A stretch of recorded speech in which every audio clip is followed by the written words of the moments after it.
बोले सोने हाल सासवी अकाल।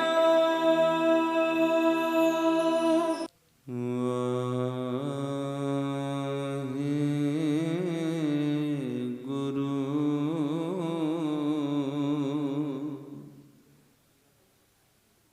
कृपा करो दीन के दाते,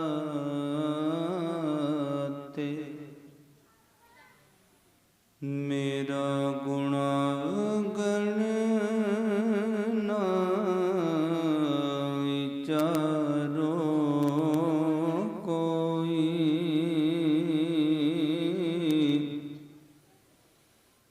माटी का क्या तो पै स्वामी, मानस की गाते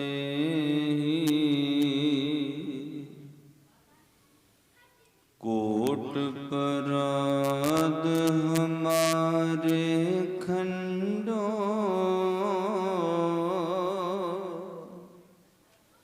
अनेक विधि समझाओ,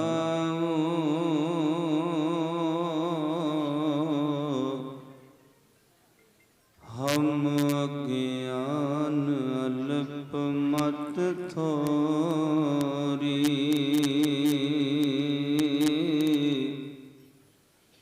तुम आपन विरद रखाओ, आप लिए लड़ लाए दर दरवेश से, तिन धन जने दी माओ, आए सफल से,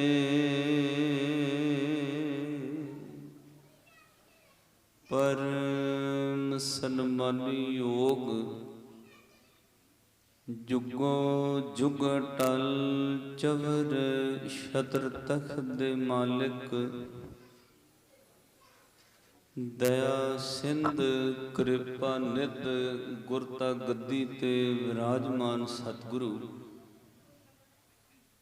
धन धन आद साहिब श्री गुरु ग्रंथ साहिब महाराज जी दी पावन पवित्र हजूरी अंदर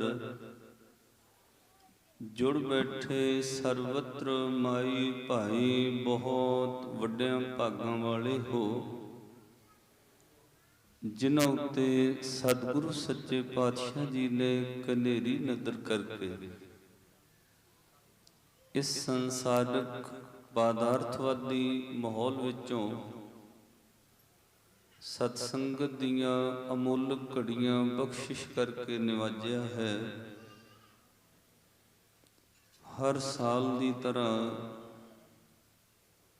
श्रीमान संत बाबा प्रताप सिंह जी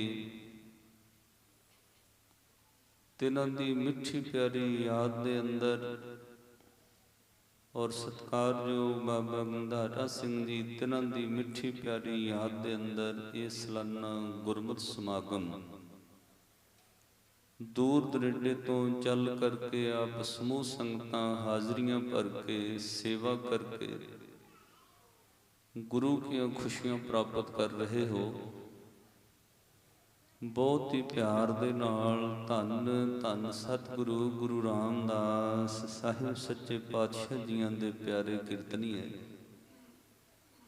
भाई साहब भाई सतिंदरवीर सिंह जी तिन्हां दे समुचे जथे पासों आप जियां ने कीर्तन सरवण किया है। आओ साध संगत कुछ समय वास्ते ਆਪੋ ਆਪਣੀ ਸੁਰਤੀ ਵਿਰਤੀ ਫਿਰ ਇਕਾਗਰ ਕਰੋ। ਮਨ ਚਿੱਤ ਇਕਾਗਰ ਕਰਕੇ ਹਾਜ਼ਰੀ ਲਾਓ। ਕੋਈ ਵੀ ਰਸਨਾ ਬੰਝੀ ਨਾ ਰਵੇ। ਦੋਵੇਂ ਹੱਥ ਜੋੜ ਕੇ ਆਸੀਸ ਬਖਸ਼ੋ ਔਰ ਗੁਰੂ ਗ੍ਰੰਥ ਸਾਹਿਬ ਮਹਾਰਾਜ ਜੀ ਨੂੰ ਸੀਸ ਝੁਕਾ ਕੇ ਗੱਜ ਕੇ ਆਖੋ ਜੀ ਵਾਹਿਗੁਰੂ ਜੀ ਕਾ ਖਾਲਸਾ ਵਾਹਿਗੁਰੂ ਜੀ ਕੀ ਫਤਿਹ। ਗੱਜ ਕੇ ਆਖਿਆ ਕਰੋ ਵਾਹਿਗੁਰੂ ਜੀ ਕਾ ਖਾਲਸਾ ਵਾਹਿਗੁਰੂ ਜੀ ਕੀ ਫਤਿਹ। ਕਿਉਂਕਿ ਵਾਹਿਗੁਰੂ ਕਹਿੰਦੇ ਆ ਮੁੱਖ ਪਵਿੱਤਰ ਤੇ ਵਾਹਿਗੁਰੂ ਕਹਿੰਦੇ ਆ ਸਵਾਸਾਂ ਦਾ ਭਲਾ। ਜਿਹੜੇ ਸਵਾਸ ਨਾਲ ਆਪਾਂ ਵਾਹਿਗੁਰੂ ਕਹਿੰਦੇ ਉਹ ਸਵਾਸ ਸਫਲ। ਜਿਸ ਮੁਖ ਤੋਂ ਵਾਹਿਗੁਰੂ ਉਚਾਰਨ ਹੁੰਦਾ ਹੈ ਸਾਧ ਸੰਗਤ ਤੋਂ ਮੁਖ ਉਜਲਾ। ਜਿਨੀ ਨਾਮ ਤੇ ਆਇਆ ਗਏ ਮਸ਼ਕਤ ਕਾਲ ਨਾਨਕ ਤੇ ਮੁਖ ਉਜਲੇ ਕੀਤੀ ਛੁੱਟੀ ਨਾਲ। ਸਾਰ ਰਸਨਾ ਧਨ ਧਨ ਹੈ ਮੇਰੀ ਜਿੰਦੜੀ ਗੁਣ ਗਾਵੇ ਹਰ ਪ੍ਰਭ ਕੇਰੇ ਰਾਮ। ਜਿਹੜੀ ਰਸਨਾ ਵਾਹਿਗੁਰੂ ਉਚਾਰਨ ਕਰਦੀ ਉਹ ਧਨ ਦਾ ਯੋਗ ਹੈ। ਇਹ ਰਸਨਾ ਤੂੰ ਅਨ ਰਸ ਰਾਜ ਰਹੀ ਤੇਰੀ ਪਿਆਸ ਨਾ ਜਾਏ। ਪਿਆਸ ਨਾ ਜਾਏ ਹੋਰਤ ਕਿਤੈ ਜਿਚਰ ਹਰ ਰਸ ਪੱਲੇ ਨਾ ਪਾਏ। ਹਰ ਰਸ ਪਾਏ ਪੱਲੇ ਪੀਏ ਹਰ ਰਸ। ਵਾਹਿਗੁਰੂ ਦੇ ਨਾਮ ਦਾ ਰਸ ਸਾਧ ਸੰਗਤ ਪੀਣਾ ਹੈ ਰਸਨਾ ਨਾਲ। ਜਦੋਂ ਕੋਈ ਪਿਆਰ ਨਾਲ ਨਾਮ ਜਪਦਾ ਇਹ ਸੱਚ ਹੈ। ਜਿਵੇਂ ਆਪਾਂ ਨੂੰ ਕਿਸੇ ਪਦਾਰਥ ਦਾ ਸ਼ਹਿਦ ਦਾ ਮਿਸ਼ਰੀ ਦਾ ਰਸ ਆਉਂਦਾ ਹੈ ਏਦਾਂ ਤੁਹਾਨੂੰ ਸ਼ਬਦ ਦਾ ਵੀ ਰਸ ਆਉਂਦਾ ਹੈ।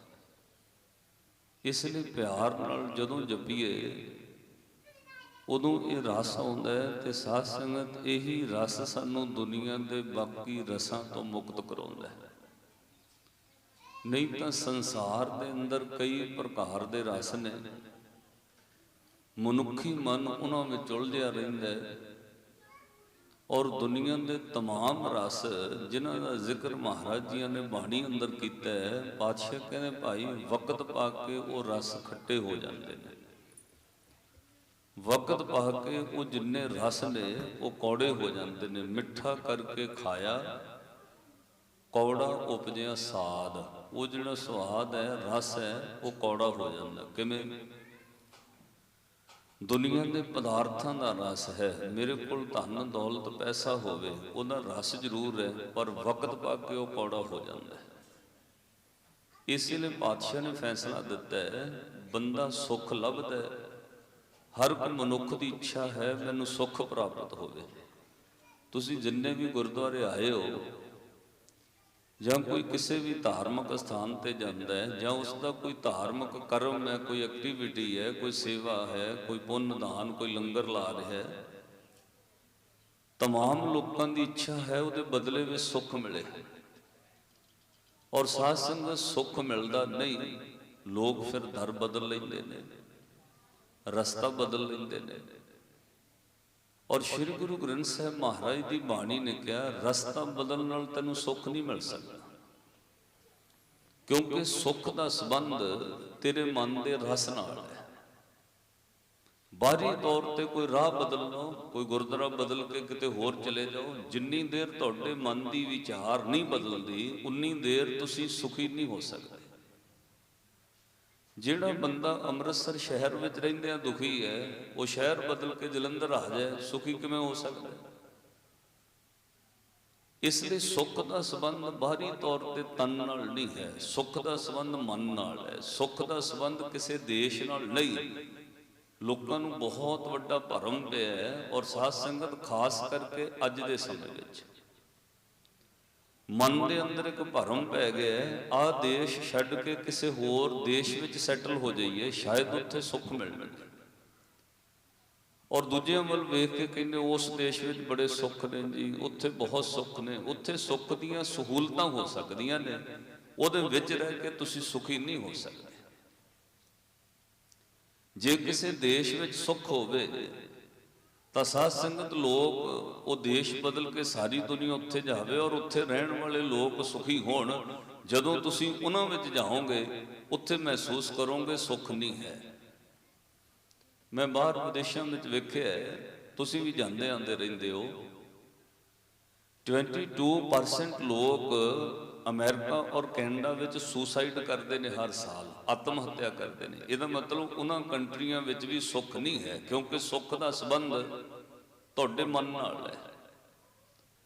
ਉਹਨਾਂ ਦੇਸ਼ਾਂ ਵਿੱਚ ਵੀ ਲੋਕ ਆਪਣੇ ਬੱਚਿਆਂ ਤੋਂ ਦੁਖੀ ਨੇ, ਮਾਨਸਿਕ ਤੌਰ ਤੇ ਪਰੇਸ਼ਾਨ ਨੇ, ਔਰ ਉਹਦੀਆਂ ਸਾਧ ਸੰਗਤ ਤੁਹਾਡੇ ਸਾਹਮਣੇ ਐਗਜ਼ੈਂਪਲਾਂ ਰਿਪੋਰਟਾਂ ਆ ਰਹੀਆਂ ਨੇ। ਮੇਰੇ ਕੋਲ 25, 26, 28 ਸਾਲ ਦੇ ਬੱਚੇ ਬੱਚੀਆਂ ਆਉਂਦੇ ਨੇ, ਫੋਨ ਕਰਦੇ ਨੇ, ਡਿਪਰੈਸ਼ਨ ਦੇ ਰੋਗੀ ਨੇ, ਬੀਪੀ ਬਲੱਡ ਪ੍ਰੈਸ਼ਰ ਵੱਧ ਰਿਹਾ ਹੈ, ਥਾਇਰਾਇਡ ਹੋ ਰਿਹਾ ਹੈ। ਉਹ ਸਭ ਕੁਝ ਰੀਜ਼ਨ ਪਤਾ ਕੀ ਹੈ? ਸੁੱਖ ਨਹੀਂ ਅੰਦਰ। ਮਾਨਸਿਕ ਤੌਰ ਤੇ ਲੰਬਾ ਸਮਾਂ ਪਰੇਸ਼ਾਨ ਰਹਿਣ ਲੱਗ ਪਏ ਨੇ, ਔਰ ਸਰੀਰ ਰੋਗ ਲੱਗਣ ਲੱਗ ਪਏ। ਗੁਰੂ ਗ੍ਰੰਥ ਸਾਹਿਬ ਮਹਾਰਾਜ ਦੀ ਬਾਣੀ ਨੇ ਪਹਿਲੀ ਗੱਲ ਕਹੀ, ਤੂੰ ਸੁੱਖ ਦਾ ਰਸਤਾ ਗਲਤ ਲੱਭ ਲਿਆ। ਔਰ ਦੂਜਾ ਇਹ ਕਿਹਾ, ਦੁੱਖ ਤੈਨੂੰ ਰੱਬ ਨੇ ਨਹੀਂ ਦਿੱਤੇ, ਤੂੰ ਰੱਬ ਨੂੰ ਦੋਸ਼ ਜ਼ਰੂਰ ਦੇ ਰਿਹਾ ਹੈ। ਅਸਲ ਵਿੱਚ ਦੁੱਖਾਂ ਦਾ ਕਾਰਨ ਤੂੰ ਖੁਦ ਕ੍ਰੀਏਟ ਕੀਤਾ ਹੈ, ਇਹ ਦੁੱਖ ਰੱਬ ਦੇ ਦਿੱਤੇ ਹੋਏ ਨਹੀਂ। ਰੱਬ ਦਾ ਨਾਮ ਸੁੱਖ ਦਾਤਾ ਹੈ, ਉਹਨੂੰ ਦੁੱਖ ਦਾਤਾ ਕਿਤੇ ਵੀ ਨਹੀਂ ਲਿਖਿਆ। ਭਲਿਆ ਤੂੰ ਉਹਨੂੰ ਚੇਤੇ ਕਰੇ ਤਾਂ ਸੁੱਖ ਮਿਲਣਗੇ, ਦੁੱਖਾਂ ਦਾ ਕਾਰਨ ਤੂੰ ਖੁਦ ਕ੍ਰੀਏਟ ਕੀਤਾ ਹੋਇਆ। ਇਸ ਗੱਲ ਨੂੰ ਥੋੜਾ ਜਿਹਾ ਹੁਣ ਸਮਝੋ। ਪਹਿਲਾਂ ਪਾਤਸ਼ਾਹ ਨੇ ਨਿਰਣਾ ਦਿੱਤਾ, ਸੁਖ ਨਾਹੀ ਬਹੁਤੇ ਧਨ ਖਾਟੇ। ਮਨ ਦਾ ਰਸ ਹੈ, ਪੈਸੇ ਬਹੁਤ ਇਕੱਠੇ ਹੋ ਜਾਣ ਫਿਰ ਸੁਖੀ ਹੋਵਾਂਗੇ। ਇਹ ਬਹੁਤ ਵੱਡਾ ਭੁਲੇਖਾ ਰਿਹਾ ਅੱਜ ਦੀ ਦੁਨੀਆ ਵਿੱਚ। ਸਾਧ ਸੰਗਤ ਜੇ ਬਹੁਤ ਪੈਸਾ ਇਕੱਠਾ ਕਰਕੇ ਸੁੱਖ ਮਿਲਦਾ ਹੋਵੇ ਤਾਂ ਜਿਹੜੇ ਕਰੋੜਾਂ ਅਰਬਾਂ ਦੀ ਜਾਇਦਾਦ ਵਾਲੇ ਲੋਕ ਨੇ ਉਹ ਤਾਂ ਫਿਰ ਕਦੇ ਦੁਖੀ ਨਾ ਹੋਣ। ਤੁਹਾਡੇ ਕੋਲ ਪਿਛਲੇ ਲੋਕਡਾਊਨ ਵਿੱਚ ਵੀਡੀਓ ਵਾਇਰਲ ਹੋਈਆਂ ਨੇ, ਮਾਫ ਕਰਿਓ, ਜਿਨ੍ਹਾਂ ਕੋਲ ਕਰੋੜਾਂ ਦੀ ਜਾਇਦਾਦ ਹੈ, ਅਰਬਾਂ ਦੀ ਜਾਇਦਾਦ ਹੈ, ਕਈ ਬਾਲੀਵੁੱਡ ਦੇ ਐਕਟਰ ਆਤਮ ਹੱਤਿਆ ਕਰਦੇ ਹੈ, ਔਰ ਉਹਨਾਂ ਦੀ ਵੀਡੀਓ ਵਾਇਰਲ ਹੋਈ ਹੈ, ਬੜੇ ਭਿਆਨਕ ਤਰੀਕੇ ਨਾਲ ਉਹਨਾਂ ਦੀ ਮੌਤ ਹੋਈ। ਇਹਦਾ ਮਤਲਬ ਜੇ ਪੈਸੇ ਵਿੱਚ ਸੁੱਖ ਹੋਵੇ ਫਿਰ ਪੈਸੇ ਵਾਲੇ ਤਾਂ ਸੁਖੀ ਹੋਣੇ ਚਾਹੀਦੇ। ਔਰ ਜਿਹੜੇ ਦੌਰ ਵਿੱਚੋਂ ਤੁਸੀਂ ਲੰਘੇ ਹੋ, ਕਰੋਨਾ ਵਿੱਚੋਂ, ਇਹ ਤਿੰਨ ਦੇ ਤਿੰਨ ਮਾਣ ਬੰਦੇ ਦੇ ਬਹੁਤ ਬੁਰੀ ਤਰ੍ਹਾਂ ਚਕਨਾਚੂਰ ਹੋਏ ਨੇ। ਪਹਿਲਾ ਮਾਣ ਮਨ ਵਿੱਚ, ਮੇਰੇ ਕੋਲ ਪੈਸਾ ਬਹੁਤ ਹੈ, ਮੈਨੂੰ ਕਿਸੇ ਬੰਦੇ ਦੀ ਲੋੜ ਨਹੀਂ। ਦੂਸਰਾ ਮਨ ਦੇ ਅੰਦਰ ਮਾਣ ਹੰਕਾਰ ਸੀ, ਮੈਨੂੰ ਅਕਲ ਬਹੁਤ ਹੈ, ਮੈਨੂੰ ਕਿਸੇ ਦੀ ਸਲਾਹ ਦੀ ਲੋੜ ਨਹੀਂ। ਤੀਸਰਾ ਮਾਣ ਹੰਕਾਰ ਬੰਦੇ ਵਿੱਚ ਹੁੰਦਾ ਹੈ, ਲਓ ਜੀ ਮੇਰੇ ਮਗਰ ਤਾਂ ਬੰਦੇ ਬਹੁਤ ਨੇ, ਮੈਂ ਤਾਂ ਇੱਕ ਫੋਨ ਕਰਾਂ 5000 ਬੰਦਾ ਇਕੱਠਾ ਕਰਦਾ, ਮੇਰਾ ਪਰਿਵਾਰ, ਸ਼ਰੀਕਾ, ਭਾਈਚਾਰਾ, ਬਰਾਦਰੀ, ਮੇਰੇ ਮਗਰ ਬੰਦੇ ਬਹੁਤ ਨੇ। ਤਿੰਨ ਦੇ ਤਿੰਨ ਮਾਣ ਬੜੀ ਬੁਰੀ ਤਰ੍ਹਾਂ ਚਕਨਾਚੂਰ ਹੋਏ ਨੇ। ਇਹ ਬੇਨਤੀ ਉਦੋਂ ਮੈਂ ਦਰਬਾਰ ਸਾਹਿਬ ਤੋਂ ਵੀ ਲਾਈਵ ਤੇ ਕਹੀ, ਪਹਿਲਾ ਮਾਣ ਪੈਸਾ ਬਹੁਤ ਹੈ। ਦਿੱਲੀ ਵਿੱਚ ਜਿੰਨੀਆਂ ਮੌਤਾਂ ਪਿਛਲੇ ਸਾਲ ਕਰੋਨਾ ਨਾਲ 18 ਅਪ੍ਰੈਲ ਤੋਂ 22 ਮਈ ਤੱਕ ਹੋਈਆਂ ਨੇ, 18,500 ਬੰਦਾ ਮਰਿਆ ਹੈ। ਉਹਦੇ ਵਿੱਚ ਤੁਸੀਂ ਹੈਰਾਨ ਹੋਵੋਗੇ, ਕਰੋੜਾਂ ਦੀ ਜਾਇਦਾਦ ਵਾਲੇ ਬੰਦੇ, ਉਹਨਾਂ ਨੂੰ ਹਸਪੀਟਲ ਵਿੱਚ ਬੈੱਡ ਨਹੀਂ ਮਿਲਿਆ, ਵੈਂਟੀਲੇਟਰ ਨਹੀਂ ਮਿਲਿਆ, ਆਕਸੀਜਨ ਨਹੀਂ ਮਿਲੀ, ਬੈਨਾਂ ਵਿੱਚ ਤੜਫ ਕੇ ਮਰ ਗਏ।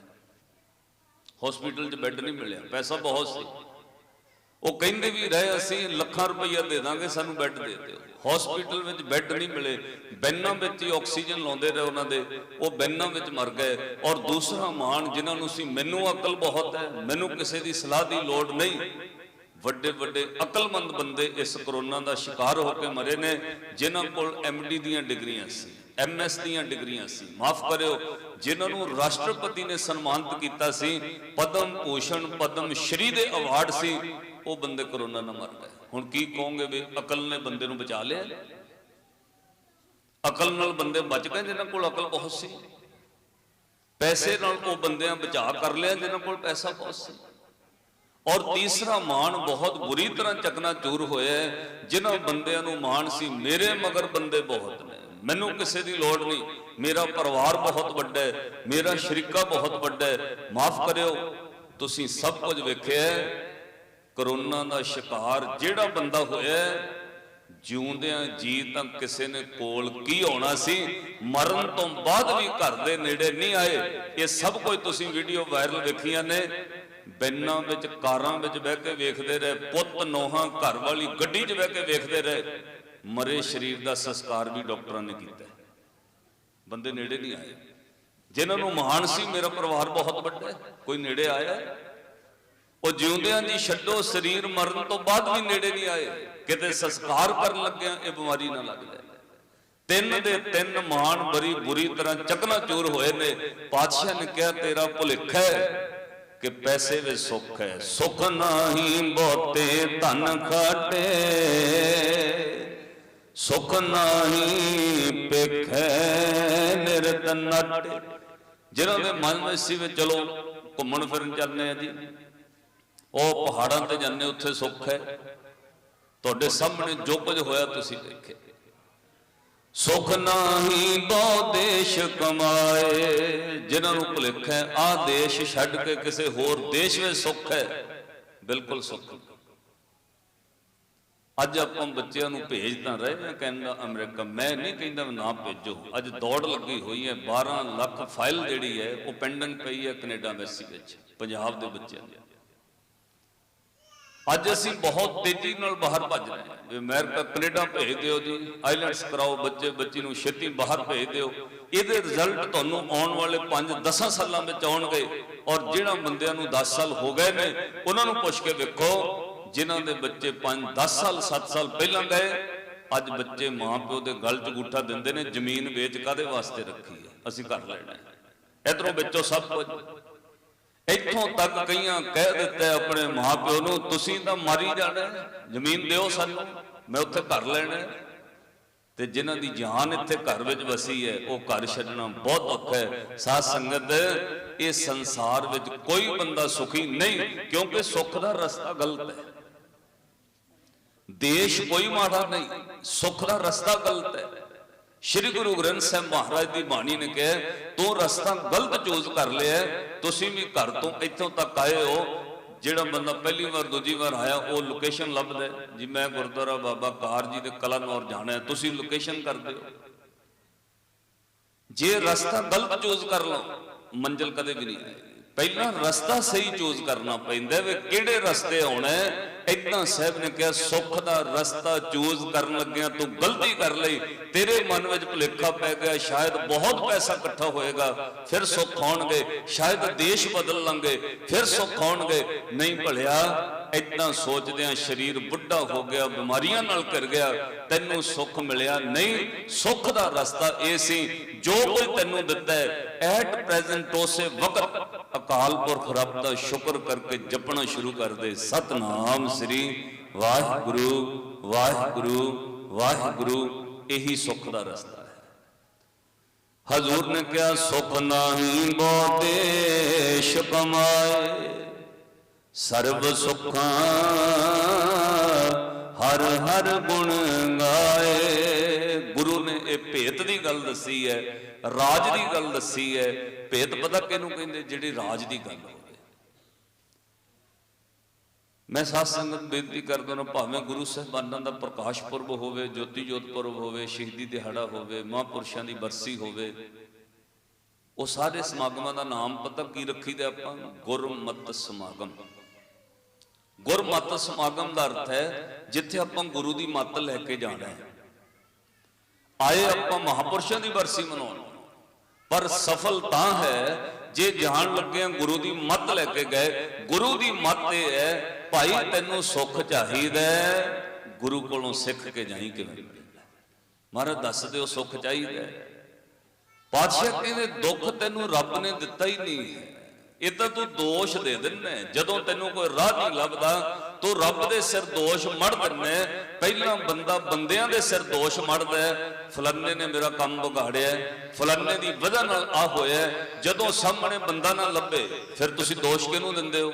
ਸਿੱਧਾ ਰੱਬ ਨੂੰ, ਫਿਰ ਰੱਬ ਨੂੰ ਦੋਸ਼।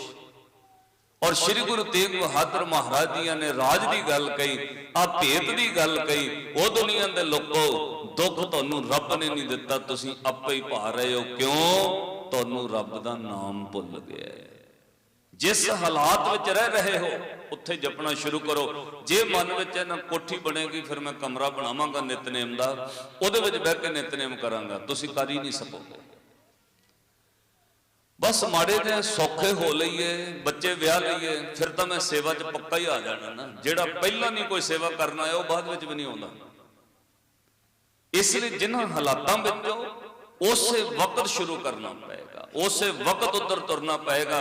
ताइयों पातशाह ने कहा, मैं विलंब धर्मं, धर्म कमाउण विच देरी ना कर, विलंब पापं, कोई माड़ा काम ਉਹਦੇ वास्ते वक्त पा दे, कल करांगे परसों करांगे, चंगा काम तो अज ही शुरू कर दे, बहुती देर नहीं, थोड़ा कर ला। दान करना है ज्यादा नहीं, थोड़ा कर दे। सेवा करने की इच्छा जागी है, 2-4 घंटे नहीं, 5-10 मिनट करके चल जाए। वो 5-10 मिनट तेरे जीवन में जाग लग सकता है। जे तू कमे मैं भी दूजिया तरह अमीर होके फिर शुरू करांगा, मैं भी थोड़े साल रुक के बच्चे ब्याह के फिर पक्का सेवा जावांगा। जे तू अज किसी दे 10 थाल नहीं धोते, कल नूं तू 10 दिनों वास्ते सेवा च नहीं आ सकता। तैनू अज शुरुआत करनी पड़ेगी। काल करंता अब है कर, अब करता सोए ताल, पाशे कशु न होएगो जो सर पर आवे काल। श्री गुरु तेग बहादुर महाराज जी ने हुण भेद की गल कही, कहंदे आ भेद की गल है, राज की गल है। सुनो, हर के नाम बिना दुख पावे। दुनिया क्यों दुख पा रही है? वह गुरु दे नाम तो बिना। हर के नाम बिना दुख पावे, भगत बिना सहसा ने चुके। गुर एह भेद बतावे। ये गल भेद दी गुरु ने कह दी है। तैनू शंका ही तां खड़े होए ने क्योंकि तैनू रब दा नाम भुल गया। इसलिए चित जोड़ के जप जे सुख लेने सतनाम श्री। एक बार अपने मन नू पढ़ाओ, तुहानू पंक्ति याद रहेगी। नाम बिना दुख पावे, हर के नाम बिना दुख पावे। नाम बिना दुख पावे, हर के नाम बिना दुख पावे। नाम बिना दुख, हर के नाम बिना, गज के नाम बिना दुख।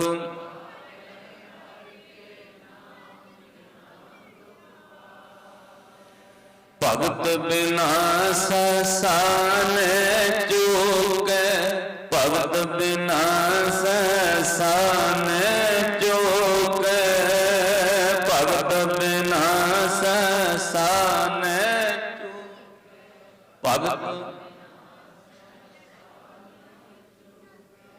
गुर एह भेद बतावे, हर के नाम बिना दुख पावे। गुर एह भेद बतावे, हर के नाम बिना दुख पावे। गुर एह भेद बतावे, नाम बिन, नाम बिना दुख।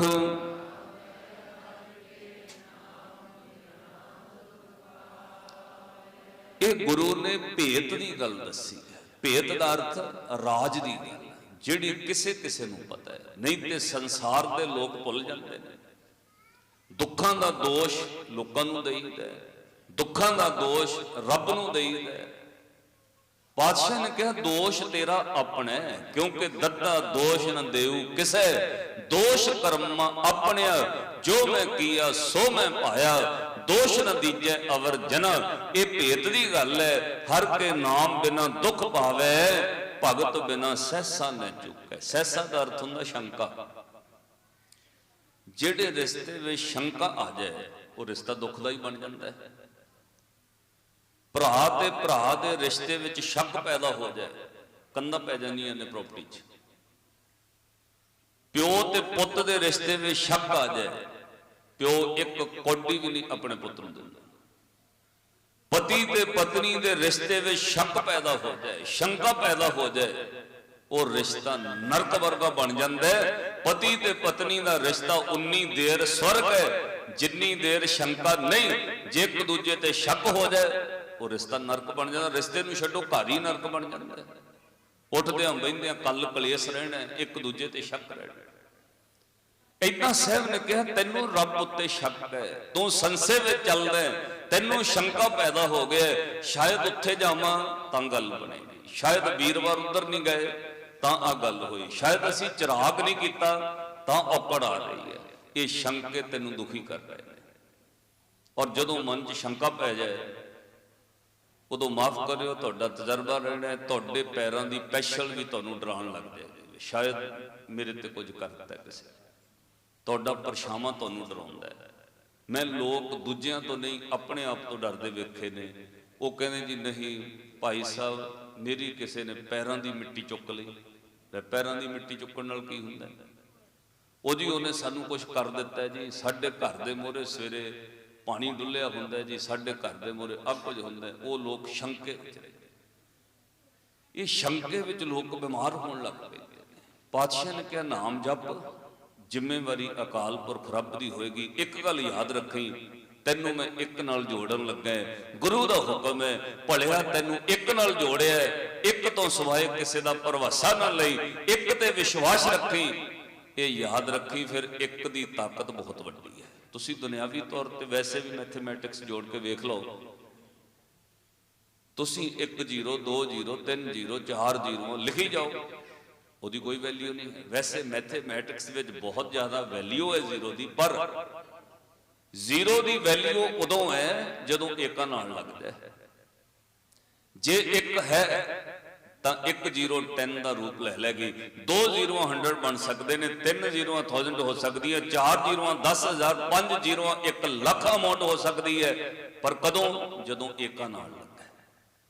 ਜੇ ਇੱਕ ਨਹੀਂ ਤਾਂ ਜ਼ੀਰੋ ਦੀ ਕੀ ਵੈਲਿਊ ਹੈ? ਉਹ ਹੋ ਸਕਦਾ ਕੋਈ ਡਰਾਇੰਗ ਕੀਤੀ ਹੋਵੇ, ਜਦੋਂ ਏਕਾਂ ਨਾਲ ਲੱਗ ਜਾਏ ਫਿਰ ਜ਼ੀਰੋ ਦੀ ਵੈਲਿਊ ਪੈ ਜਾਂਦੀ ਹੈ। ਇੱਕ ਤੋਂ ਬਗੈਰ ਤੇਰੀ ਹੋਰ ਕੋਈ ਵੈਲਿਊ ਨਹੀਂ, ਬਾਕੀ ਸਭ ਕੁਝ ਜ਼ੀਰੋ ਵਿੱਚ ਹੈ। ਇੱਕ ਨੂੰ ਚੇਤੇ ਕਰ ਲਿਆ ਕਰੋ, ਤੇਰੀਆਂ ਜ਼ੀਰੋਆਂ ਦਾ ਵੀ ਮੁੱਲ ਪੈ ਜਾਣਾ ਹੈ।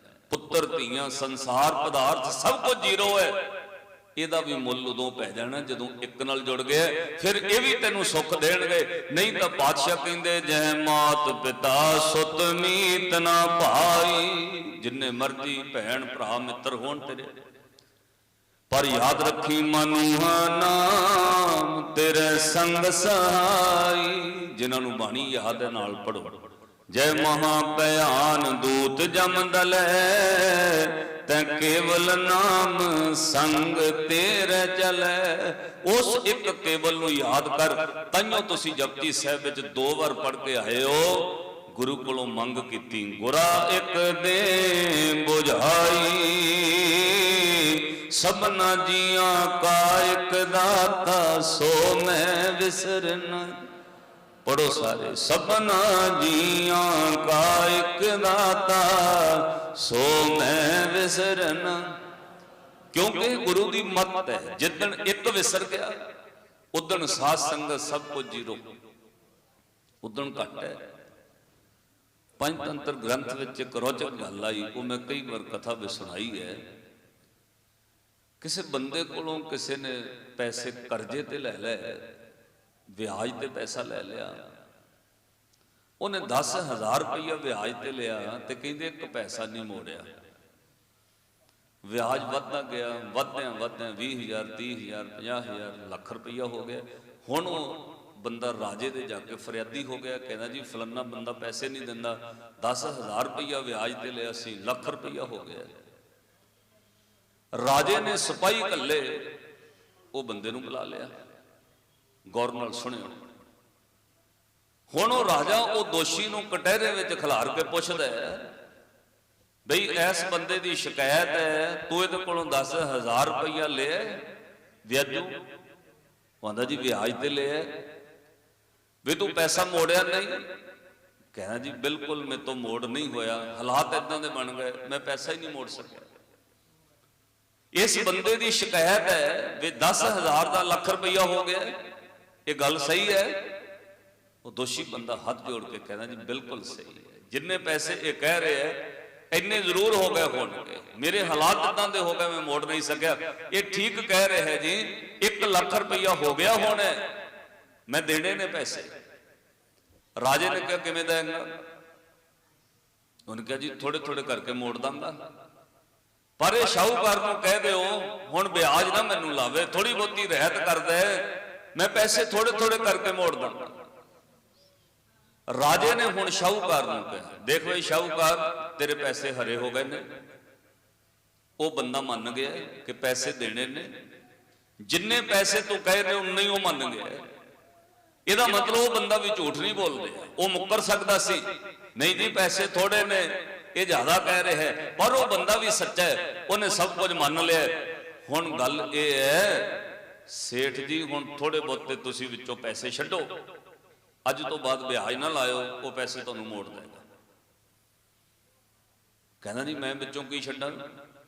ਰਾਜੇ ਨੇ ਕਿਹਾ ਕੁਝ ਵੀ ਛੱਡ, ਥੋੜੇ ਬਹੁਤੇ ਪੈਸੇ ਛੱਡ ਦੇ ਵਿੱਚੋਂ, ਤੇਰੇ ਪੈਸੇ ਤੈਨੂੰ ਵਿਆਜ ਦੇ ਹਰੇ ਹੋਏ ਨੇ, ਮਿਲਣ ਲੱਗੇ, ਥੋੜੇ ਬਹੁਤੇ ਵਿੱਚੋਂ ਛੱਡ, ਰਹਿਤ ਕਰ, ਕਿਉਂਕਿ ਮੈਂ ਆ ਰਾਜਾ, ਰਾਜੇ ਦਾ ਕੰਮ ਹੁੰਦਾ ਨਿਆਂ ਕਰਨਾ। ਨਿਆਂ ਇਹ ਹੈ ਬਈ ਮੈਂ ਤੇਰੀ ਵੀ ਮਦਦ ਕਰਨੀ, ਉਹਦੀ ਵੀ ਕਰਨੀ। ਹੁਣ ਥੋੜੇ ਬਹੁਤੇ ਪੈਸੇ ਘੱਟ ਕਰ, ਵਿੱਚੋਂ ਥੋੜੇ ਪੈਸੇ ਛੱਡ ਦੇ। ਸੇਠ ਕਹਿੰਦਾ ਜੀ ਮੈਂ ਦੱਸੋ ਕੀ ਛੱਡਾਂ, ਇੱਕ ਤੇ ਇੰਨੇ ਚਿਰ ਬਾਅਦ ਪੈਸੇ ਮਿਲਣ ਲੱਗੇ ਨੇ, ਤੁਸੀਂ ਕਹਿੰਦੇ ਹੋ ਛੱਡੋ। ਰਾਜੇ ਨੇ ਆਪਣੀ ਜ਼ੁਬਾਨ ਤੋਂ ਕਹਿਤਾ, ਕਹਿੰਦਾ ਸੇਠ ਜੀ ਇੱਕ ਚੀਜ਼ ਛੱਡ ਦਿਓ, ਜਾਂ ਤਾਂ 10,000 ਰੁਪਈਆ ਛੱਡ ਦਿਓ ਮੂਲ ਦਾ ਜਿਹੜਾ ਤੁਸੀਂ ਦਿੱਤਾ ਹੈ, ਜਾਂ ਤਾਂ 10,000 ਮੂਲ ਦਾ ਛੱਡ ਦਿਓ, ਜਾਂ ਫਿਰ 90,000 ਰੁਪਈਆ ਵਿਆਜ ਦਾ ਛੱਡ ਦਿਓ, ਇੱਕ ਚੀਜ਼ ਛੱਡ ਦਿਓ। ਉਹ ਸੇਠ ਨੇ ਲਾਲਚ ਕਰ ਲਿਆ, ਸੇਠ ਬੋਲਿਆ, ਕਹਿੰਦਾ ਜੀ 90,000 ਛੱਡਣਾ ਤਾਂ ਔਖਾ ਹੈ, ਚਲੋ ਮੂਲ ਦਾ 10,000 ਰੁਪਈਆ ਮਾਫ ਕੀਤਾ, ਮੂਲ ਦਾ 10,000 ਰੁਪਈਆ ਮੂਲ ਦਾ ਮਾਫ ਕੀਤਾ, ਵਿਆਜ ਦਾ ਛੱਡਣਾ ਔਖਾ ਹੈ 90,000, ਉਹ ਦਵਾ ਦਿਓ। ਰਾਜੇ ਨੇ ਕਿਹਾ ਹੁਣ ਤੈਨੂੰ ਇੱਕ ਪੈਸਾ ਨਹੀਂ ਮਿਲਣਾ। ਉਹ ਸੇਠ ਕਹਿੰਦਾ ਜੀ ਕਿਉਂ? ਆਪੇ ਤੁਸੀਂ ਕਿਹਾ ਕੋਈ ਛੱਡ ਦਿਓ। ਉਹ ਕਹਿੰਦਾ ਸੇਠ ਤੂੰ ਗਲਤੀ ਕਰ ਲਈ ਹੈ, ਤੂੰ ਆਪਣੀ ਜ਼ੁਬਾਨ ਤੋਂ ਕਿਹਾ 10,000 ਮੂਲ ਦਾ ਮਾਫ ਕੀਤਾ, ਪਰ 90,000 ਰੁਪਈਆ ਵਿਆਜ ਦਾ ਨਹੀਂ ਛੱਡਣਾ। ਸੱਜਣਾ ਤੂੰ ਮੂਲ ਮਾਫ ਕਰ ਦਿੱਤਾ, ਜੇ ਤਾਂ ਮੂਲ ਚਲਾ ਜਾਏ ਉਹਦਾ ਵਿਆਜ ਵੀ ਨਹੀਂ ਰਹਿੰਦਾ। ਵਿਆਜ ਕਾਹਦਾ ਮੰਗਦਾ? ਵਿਆਜ ਤਾਂ ਮੂਲ ਦਾ ਹੀ ਹੈ ਨਾ, ਮੂਲ ਉੱਤੇ ਵਿਆਜ ਲੱਗਾ, ਉਹ ਜਦੋਂ ਤੂੰ ਮੂਲ ਛੱਡ ਦਿੱਤਾ, ਹੁਣ ਮੂਲ ਖਤਮ ਹੋ ਗਿਆ ਤੇ ਵਿਆਜ ਕਾਹਦਾ ਹੈ? ਇਦਾਂ ਜ਼ਿੰਦਗੀ ਵਿੱਚ ਯਾਦ ਰੱਖਿਓ, ਮੂਲ ਅਕਾਲ ਪੁਰਖ ਵਾਹਿਗੁਰੂ ਦਾ ਨਾਮ ਹੈ। ਜਿੱਦਣ ਮੂਲ ਨਾਲੋਂ ਟੁੱਟ ਗਏ ਉਦਣ ਵਿਆਜ ਵੀ ਤੁਹਾਡੇ ਪੱਲੇ ਨਹੀਂ ਰਹਿਣਾ। ਇਹ ਪੁੱਤਾਂ ਧੀਆਂ ਸੰਸਾਰ ਦਾ ਸੁੱਖ ਹੈ, ਪਰ ਜਿੰਨੀ ਦੇਰ ਤੁਸੀਂ ਮੂਲ ਨਾਲ ਜੁੜੇ ਹੋ। ਤਾਈਓ ਪਾਤਸ਼ਾਹ ਨੇ ਇੱਕੋ ਓੰਕਾਰ ਵਾਲਾ ਜਿਹੜਾ ਮੰਤਰ, ਉਹਦਾ ਨਾਮ ਹੀ ਮੂਲ ਮੰਤਰ ਰੱਖਿਆ। ਇਹ ਰੱਬ ਨਾਲ ਜੁੜਨ ਲਈ ਮੂਲ ਹੈ, ਇਹ ਤੇਰੀ ਜੜ ਹੈ। ਸੱਜਣਾ ਜੜ ਸੁੱਕ ਜਾਏ ਟਾਹਣੀਆਂ ਪੱਤੇ ਸੁੱਕ ਜਾਂਦੇ ਨੇ, ਤੂੰ ਜੜ ਨਾਲ ਜੁੜ ਕੇ ਰਹਿ, ਫਿਰ ਤੈਨੂੰ ਸੋਕਾ ਨਹੀਂ ਪਏਗਾ। ਮੂਲ ਨਾਲ ਜੁੜ, ਇੱਕ ਅਕਾਲ ਪੁਰਖ ਨੂੰ ਜਪ, ਰੱਬ ਕੋਲੋਂ ਮੰਗਿਆ ਕਰ ਦਾਤਾ ਮੈਨੂੰ ਇੱਕ ਨਾਮ ਬਖਸ਼ਿਸ਼ ਕਰੋ, ਕਿਉਂਕਿ ਨਾਮ ਤੋਂ ਬਗੈਰ ਤੂੰ ਸੁੱਕ ਜਾਏਗਾ। ਇੱਕ ਵਾਰ ਮੂਲ ਮੰਤਰ ਪੜੋ ਧਿਆਨ ਟਿਕਾ ਕੇ, ਇੱਕ ਓੰਕਾਰ ਸਤਿਨਾਮ, ਇੱਕ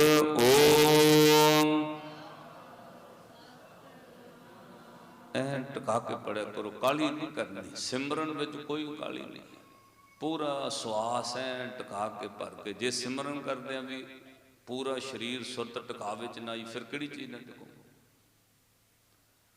ਇੱਕ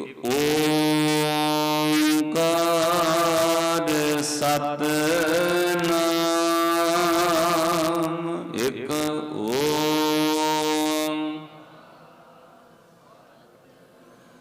ਕਰਤਾ ਪੁਰਖ ਨਿਰਭਉ ਨਿਰਵੈਰ, ਕਰਤਾ ਪੁਰਖ ਅਕਾਲ ਮੂਰਤ ਅਜੂਨੀ ਸੈਭੰ, ਅਕਾਲ ਮੂਰਤ ਅਜੂਨੀ ਗੁਰ ਪ੍ਰਸਾਦ ਜਪ, ਗੁਰ ਪ੍ਰਸਾਦ ਆਦ ਸੱਚ ਜੁਗਾਦ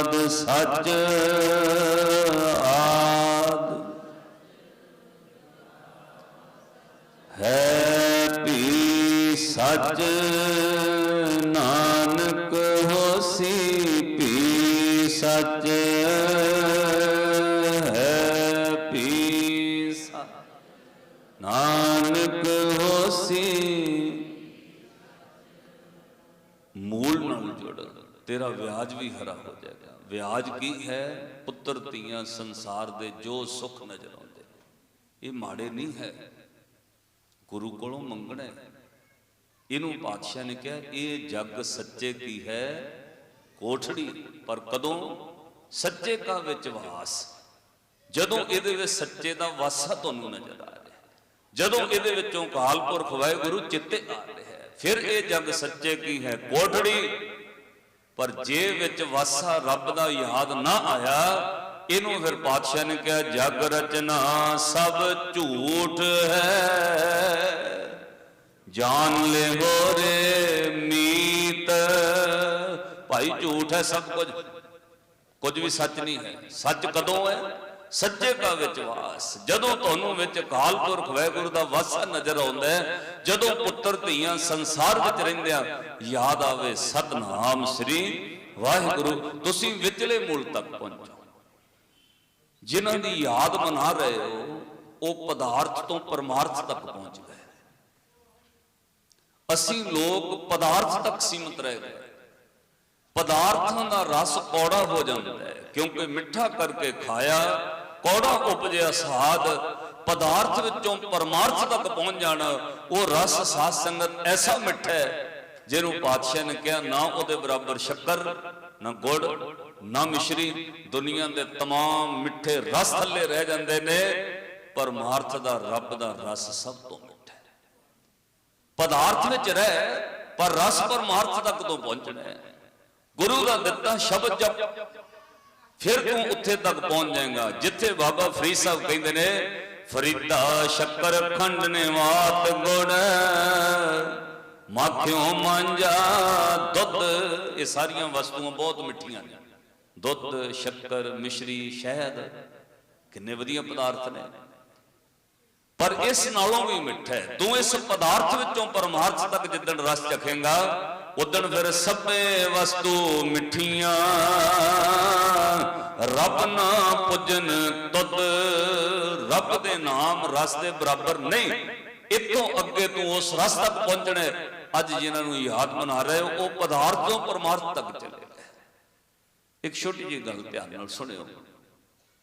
ਭਾਈ ਵੀਰ ਸਿੰਘ ਲਿਖਦੇ, ਕਹਿੰਦੇ ਖਿੜਿਆ ਹੋਇਆ ਫੁੱਲ ਦੇਖ ਕੇ ਇੱਕ ਬੰਦਾ ਕੱਟਣ ਆ ਗਿਆ।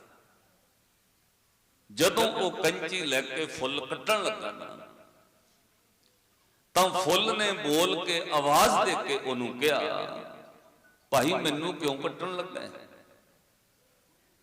ਜਦੋਂ ਉਹ ਫੁੱਲ ਕੱਟਣ ਲੱਗਾ ਕੰਚੀ ਨਾਲ, ਕਹਿੰਦੇ ਖਿੜੇ ਹੋਏ ਗੁਲਾਬ ਦੇ ਫੁੱਲ ਨੇ ਉਹਨੂੰ ਪੁੱਛਿਆ ਮੈਨੂੰ ਕਿਉਂ ਕੱਟਣ ਲੱਗਾ?